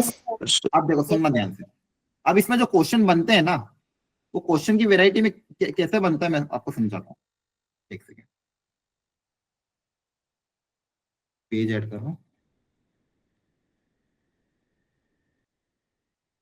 आपको क्वेश्चन दिखेंगे कैसे, आपको दो चीजों का ध्यान रखना है, अभी जो मैंने डिराइव किया उनमें दो चीजों का ध्यान रखना है। क्या? एक तो ये कि कभी भी आपको ऐसी क्वाड्रेटिक इक्वेशन दिखे x square plus x plus 1 equal to 0, ऐसी क्वाड्रेटिक इक्वेशन के रूट्स बताओ क्या क्या होंगे? बताओ, ऐसी क्वाड्रेटिक इक्वेशन के रूट क्या होंगे? -1 प्लस माइनस √3। अरे मतलब हाँ, ओमेगा और ओमेगा स्क्वायर हो जाएंगे, सही है है ना? अभी तो Yes, डिराइव sir. करा है। ये Z square plus Z plus 1 इस टाइप की क्वाड्रेटिक इक्वेशन के रूट क्या होते हैं? ओमेगा और ओमेगा स्क्वायर, है ना? ओमेगा और ओमेगा स्क्वायर। ठीक है? तो कभी कभी आपको क्वेश्चन जनरली क्वेश्चन में बोलेगा नहीं कि क्यूब रूट ऑफ यूनिटी लगाओ, आपको खुद से लॉजिकली डेवलप करना पड़ेगा। कैसे डेवलप करोगे? जब भी इस टाइप की इक्वेशन दिखे आपको तो आपको सोचना, अरे ये इक्वेशन है, इसके रूट तो क्या है? ओमेगा और ओमेगा स्क्वायर है। आगे बात समझ में? Okay sir. यस एक वेराइटी ये आती है, एक वेराइटी ये आ जाती है कि कभी कभी आपको रूट्स ऐसे देते हैं। इफ सपोज बोला इफ रूट्स आर, सपोज ऐसा दे दिया -1/2 प्लस √3/2 आयोटा, ऐसा सर? दे दिया। हाँ सर ये x square plus x plus 1 है ना? हाँ हाँ हाँ, 1 वन है है, ना सर? हाँ 1 मेरे को लगा आयोटा है। नहीं 1 ओके सर। ठीक है। हाँ, अगर कभी कभी आपको बोल दिया ऐसा कि मान लो रूट्स है -1/2 प्लस √3/2 आयोटा, या फिर रूट ऐसे दे दिया -1 प्लस √3 आयोटा, इस तरह के रूट्स आपको देते हैं। यहाँ पे भी आपका कर सकते हो 2 से डिवाइड, 2 से मल्टीप्लाई करके आप ओमेगा क्रिएट कर सकते हो, हाँ है ना? Yes sir. ये आपका एक रूट ओमेगा हो जाएगा, इसको मैं ओमेगा 2 से मल्टीप्लाई 2 से डिवाइड कर दोगे तो ओमेगा बाय 2 ओमेगा हो जाएगा, टू है ना? ओमेगा हो जाएगा। Yes sir. ठीक है। तो कभी कभी आपको रूट ऐसे देंगे तो आपको लॉजिक लगाना, अरे ये तो ओमेगा है, तो फिर ओमेगा की यहाँ पे प्रॉपर्टी अप्लाई होगी। तो जब भी इस टाइप के क्वेश्चन है आपको ओमेगा या ओमेगा की प्रॉपर्टी अप्लाई करनी है। अब कौन सी प्रॉपर्टी? एक तो फंडामेंटल प्रॉपर्टी क्या कि ओमेगा की पावर 3n, ओमेगा क्यूब आपका 1 होता है तो सारी 3n की पावर कितनी हो जाएगी? 1 हो जाएगी। Yes yes sir. Sir. Omega cube 1 है तो उसकी सारी 3 की मल्टीपल वाली पावर हमेशा 1 आएगी। दोनों तरफ अगर एक बार और ओमेगा से मल्टीप्लाई कर दोगे तो 3n प्लस 1 का आंसर भी क्या आएगा? बोलो, ओमेगा। 3n प्लस 2 का आंसर भी क्या आएगा? Omega square. क्लियर है? Yes sir. है ना? सर। और इसकी दो, एक क्या, इन सबका एडिशन 0 के इक्वल। 0। 0। बस ये दो प्रॉपर्टी आपको ध्यान रखनी है, और ऐसी वेराइटी आती है जिनमें ये क्वेश्चन को अप्लाई करना है। क्लियर हो गया? Yes sir. Yes sir. एक Yes. ट्राई भी कर लो। पहले क्वेश्चन को पढ़ो ध्यान से, फिर समझाता हूं मैं। एक बार पढ़ो खुद से।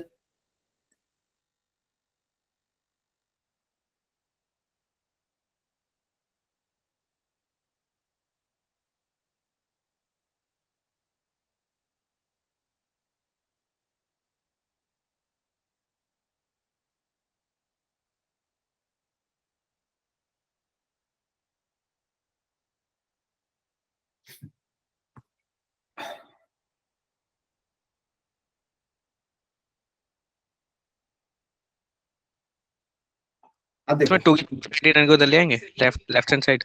नहीं सुनो ध्यान से। आपको देखो यहाँ पे क्या दिया हुआ है, ला सकते, कोई दिक्कत नहीं, सही तरीका है, कोई दिक्कत नहीं। आपको ये दिया हुआ है,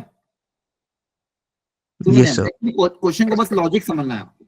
जैसे ये दिखे आपको ये दिमाग में बैठ जाना, क्या यहाँ पे ओमेगा क्रिएट कर सकते हैं अपन? Yes, sir. कैसे क्रिएट करोगे? 2 से मल्टीप्लाई, 2 से डिवाइड, यस सर। है ना? तो 2 से डिवाइड कर दिया, मान लो, सॉरी यहाँ पे √3 था, और 2 से इस ब्रैकेट में मल्टीप्लाई कर दिया। क्लियर हो गया? Yes sir. Yes sir. 2 omega. है ना? तो ये 2 बाहर आ जाएगा, 2 की पावर 200 बन के, और ये ब्रैकेट में क्या ओमेगा बनेगा? ओमेगा की omega square. Omega square. Sir minus नहीं लेंगे क्या? एक मिनट रुको, माइनस बाहर आएगा ना? हाँ क्वेश्चन में, हाँ माइनस बाहर लेना पड़ेगा आपको। तो माइनस कॉमन निकाल लोगे तो ये बन जाएगा माइनस, और ये बन जाएगा प्लस, हाँ है ना? Yes sir. यस। मान लो यस। एक माइनस भी कॉमन निकाला तो माइनस के इवन पावर है तो माइनस माइनस प्लस ही बन जाएगा। और अंदर ये क्या बना आपका? -1/2 प्लस √3/2 आयोटा, क्या बनता है? ये ये तो ओमेगा बन जाएगा। ओमेगा बन जाएगा। ओमेगा। समझ में आता है सबको? Yes sir. तो देखो, यस सर। मैंने आपको कहा था वो डायरेक्टली देंगे नहीं, आपको क्रिएट करना पड़ेगा। तो यहाँ पे -1/2 प्लस √3 दिया हुआ था, तो मैंने 2 से डिवाइड, 2 से मल्टीप्लाई करके माइनस कॉमन लेके ओमेगा क्रिएट कर दिया। यहाँ तक समझ में आ गया? यस। यस। Yes, sir. और क्वेश्चन में ये हमको दिया हुआ है 199 p प्लस आयोटा q के बराबर, 2 की power 199 into p plus iota q। ठीक है, यहाँ से तो ये कैंसिल हो जाएगा, एक 2 इधर बच जाएगा। अच्छा, ओमेगा की पावर 200 बताओ क्या आएगा? Omega square. हाँ, कैसे निकालेंगे? 200 को कैसे डिवाइड करोगे? 3 से, 3। यस। है ना? 3 से डिवाइड करने पे देख लेते रिमाइंडर कितना आएगा। हेलो। रिमाइंडर कितना आएगा? 2। तो रिमाइंडर अगर 2 2 आ रहा है तो क्या लिखोगे इसको, omega square. Yes sir. Yes omega sir की पावर 200 को हम क्या लिख सकते हैं, ओमेगा स्क्वायर। तो twice of omega square equal to p plus iota आ गया। Yes, sir.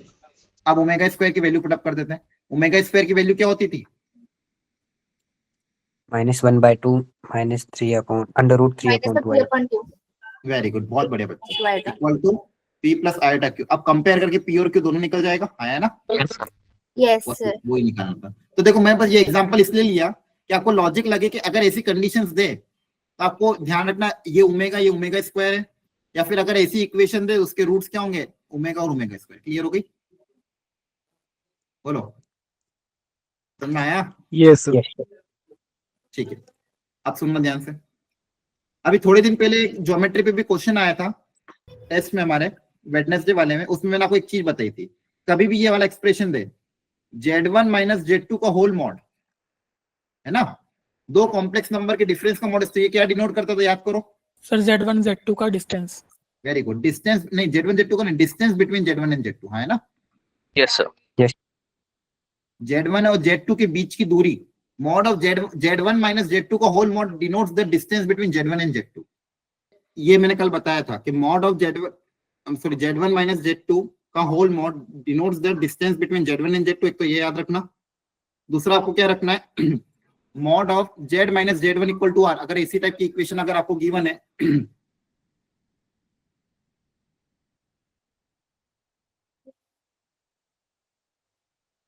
ठीक है, ऐसी टाइप की इक्वेशन अगर आपको गिवन है तो आपको ध्यान रखना ये एक सर्कल डिनोट करता है जिसका सेंटर है Z1 और रेडियस है R। सेंटर है Z1 और रेडियस कितना है R है। क्लियर है, ओके। ये आपका कॉम्प्लेक्स नंबर खत्म हो गया। तो देखो अपना क्या क्या कवर हो गया है। परम्यूटेशन कॉम्बिनेशन अभी के लिए मैं रोक रहा हूँ, पहले अपन बाइनोमियल कवर कर लेते क्योंकि उसके नोट्स मैंने ऑलरेडी आपको शायद भेजे थे। ठीक है, सीक्वेंस सीरीज कवर कर लेते हैं। देखो सीक्वेंस सीरीज में लगभग आपको पता ही है, एपी जीपी और एचपी ये सारी कंडीशन मैंने आपको अपने नोट्स में भेजी थी। एपी की जनरल टर्म, जीपी की general term and so on. Clear है सबको। अच्छा ये एपी जीपी तो आपने नोट से कर लोगे क्या, ऑलरेडी कर रखा होगा आई थिंक, है ना, बोलो। Okay sir. ठीक है, अच्छा एक चीज हम और करेंगे नेक्स्ट क्लास में आप लोग जो भी ये रीने क्लास में नाम से ज्वाइन करते हो ना, इसमें एक तो अपना नाम, अपनी डीपी में फोटो अपना जो ओरिजिनल है वो फोटो अपना रखना, प्रॉपर फोटो, और हो सके तो अपनी स्टूडेंट आईडी ब्रैकेट में लिख देना। क्लियर है, ओके सर। ओके ये सर। सब कर लेना क्योंकि सर आपकी कौन सी क्लास आईडी? जो स्टूडेंट आईडी रहती है ना आपकी, स्टूडेंट आईडी या फिर जो भी आपका Yes, स्टूडेंट sir. आईडी जो आप डालते हो जनरली, यस सर। वो तो वो आईडी आप लोग लिख देना ताकि ध्यान रहेगा कि कौन बच्चा क्लास का है। इनकेस अगर ऐसा तो हम कोशिश करेंगे ऐसे नहीं हो, लेकिन फिर भी अगर ऐसा होता है तो हम डायरेक्टली उसको ब्लॉक करके रिमूव कर देंगे। हो सकता है किसी और आईडी से वापस ज्वाइन करें। ठीक है, तरह का Yes, फोटो sir. ठीक है सर। ठीक है, और ठीक है,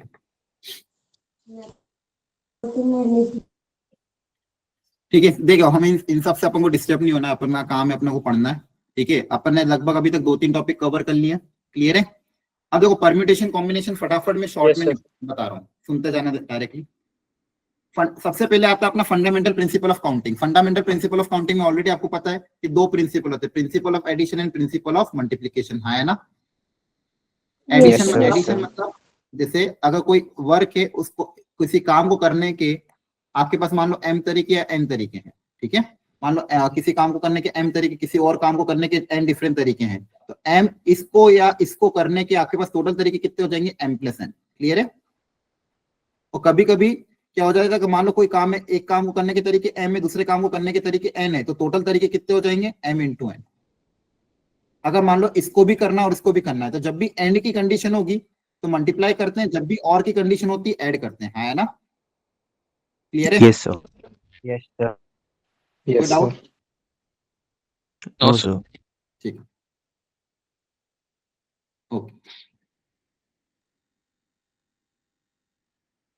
जैसे ये वाला मान लो, एक आप रूम में हो, एक रूम के अंदर 5 गेट है, दोनों साइड में टोटल मिला के 5 गेट है। अब अगर आपको रूम के बाहर जाना है, कि बाहर जाना है, तो या तो आप इधर से जाओगे या तो इधर से जाओगे। तो रूम से बाहर जाने के कितने तरीके को 5, इधर से जाने के 3 तरीके, इधर से जाने के 2 तरीके। अब या तो इधर से जाएंगे या तो इधर से जाएंगे, तो और की कंडीशन है तो कितना हो गया 5। तो अगर आप रूम के अंदर और आपको एग्जिट करना है तो total number of ways to exit कितने हो जाएंगे 3 + 2 5। और क्वेश्चन अगर ऐसा है कि मान लो आप रूम के बाहर हो और आपको साइड 1 से एंट्री करना और साइड 2 से एग्जिट करना है, तो साइड 1 और साइड 2 दो तरीके हैं। तो साइड 1 में एंट्री करने के 2 तरीके और एंट्री के साथ साथ एग्जिट भी करना है, एग्जिट करने के 3 तरीके। तो टोटल तरीके कितने हो जाएंगे 6। 6 तरीके, है ना? Yes, Yes, sir. sir. Okay, ठीक है।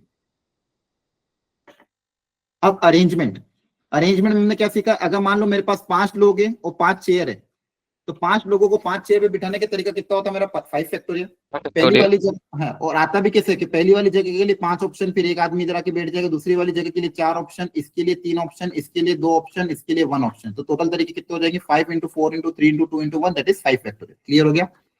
Yes, number sir. Of ways Yes, 8 sir. लोगों को 8 जगह पे बिठाने का तरीका कितना हो जाएगा r फैक्टोरियल। ठीक है, जैसे 6 लोगों को 6 क्यू में बिठाना तो 6 फैक्टोरियल। इसके बाद परम्यूटेशन में हमने क्या सीखा था कि अगर परम्यूटेशन का मतलब क्या होता है basically selection plus arrangement both. अगर एक काम है जहाँ पे सिलेक्शन भी करना है और अरेंजमेंट भी करना है तो वहां पे परम्यूटेशन का फॉर्मूला अप्लाई होता है NPR। Okay, sir. Yes, sir. Yes, sir. Google Meet पे अपने रिस्ट्रिक्टेड मोड और वो ट्रस्टेड मोड मैंने ऑन करूंगा अगली क्लास में, ताकि आप जब एंट्री करोगे तो आपकी एंट्री में आपको अपनी स्टूडेंट आईडी और नाम और फोटो रखना है, ताकि आपकी स्टूडेंट आईडी से मैं मैच करके आपको एंटर कर लूं। क्लियर है? Next class. Okay, sir. Yes, sir. ID में क्या करना मुझे नहीं पता आईडी। नहीं बस कुछ नहीं, ये जो आप जिस नाम आपको पास ऑप्शन आता है कि जब आप एंट्री करते हो। No, Yes, sir. sir. नई आईडी बनानी No, पड़ेगी। sir. सर फोटो लगाना जरूरी तो नहीं है ना? नई आईडी बनानी पड़ेगी। ठीक है, बस अब अपना क्या कहते हैं, अगर नेम चेंज कर सको, रीनेम कर सको, या फिर अपना वो कर सको, क्या कहते हैं, स्टूडेंट आईडी डाल सको तो कोशिश करना। ठीक है, ओके सर, ट्राई कर लेंगे। Okay sir. Okay. ठीक है। एक काम करते हैं, आज थोड़ा डिस्टरबेंस हो गया, मेरा भी लिंक टूट गया एक्चुअली। 8 मिनट ही बाकी है, मतलब नहीं नया चैप्टर स्टार्ट करने से। इसको मैं कवर कर दूंगा आपको नेक्स्ट क्लास में, क्योंकि अगली क्लास में देखो अब अपने पास क्या बचा है, कोऑर्डिनेट बचा है। कोऑर्डिनेट ऑलरेडी मैंने एक बार आपको कराया था, याद है? Yes, sir. Yes sir. Notes भी भेज रखे हैं, तो कोऑर्डिनेट के नोट्स वापस, क्योंकि कोऑर्डिनेट हमने अभी थोड़े दिन पहले ही किया है अपने क्रैश कोर्स में। तो कोऑर्डिनेट को जिसको भी करना तो वो रिकॉर्डिंग से एक बार देख लेना, उसके नोट्स भी ऑलरेडी आपके पास अवेलेबल है। तो कोऑर्डिनेट पे हम ज्यादा टाइम नहीं देंगे, अपन जो टाइम देंगे वो उन चैप्टर्स पे जो मैंने कवर नहीं करा है। एक तो मैं आपको पीएनसी कवर करूंगा, प्रोबेबिलिटी कवर करूंगा, स्टैटिस्टिक्स कवर करूंगा, फिर एक दो वो चैप्टर जो हमारे बहुत पहले हुए हैं जो हमने कवर नहीं करे। अभी हमने कोनिक सेक्शन अभी थोड़े दिन पहले ही किया था, है ना?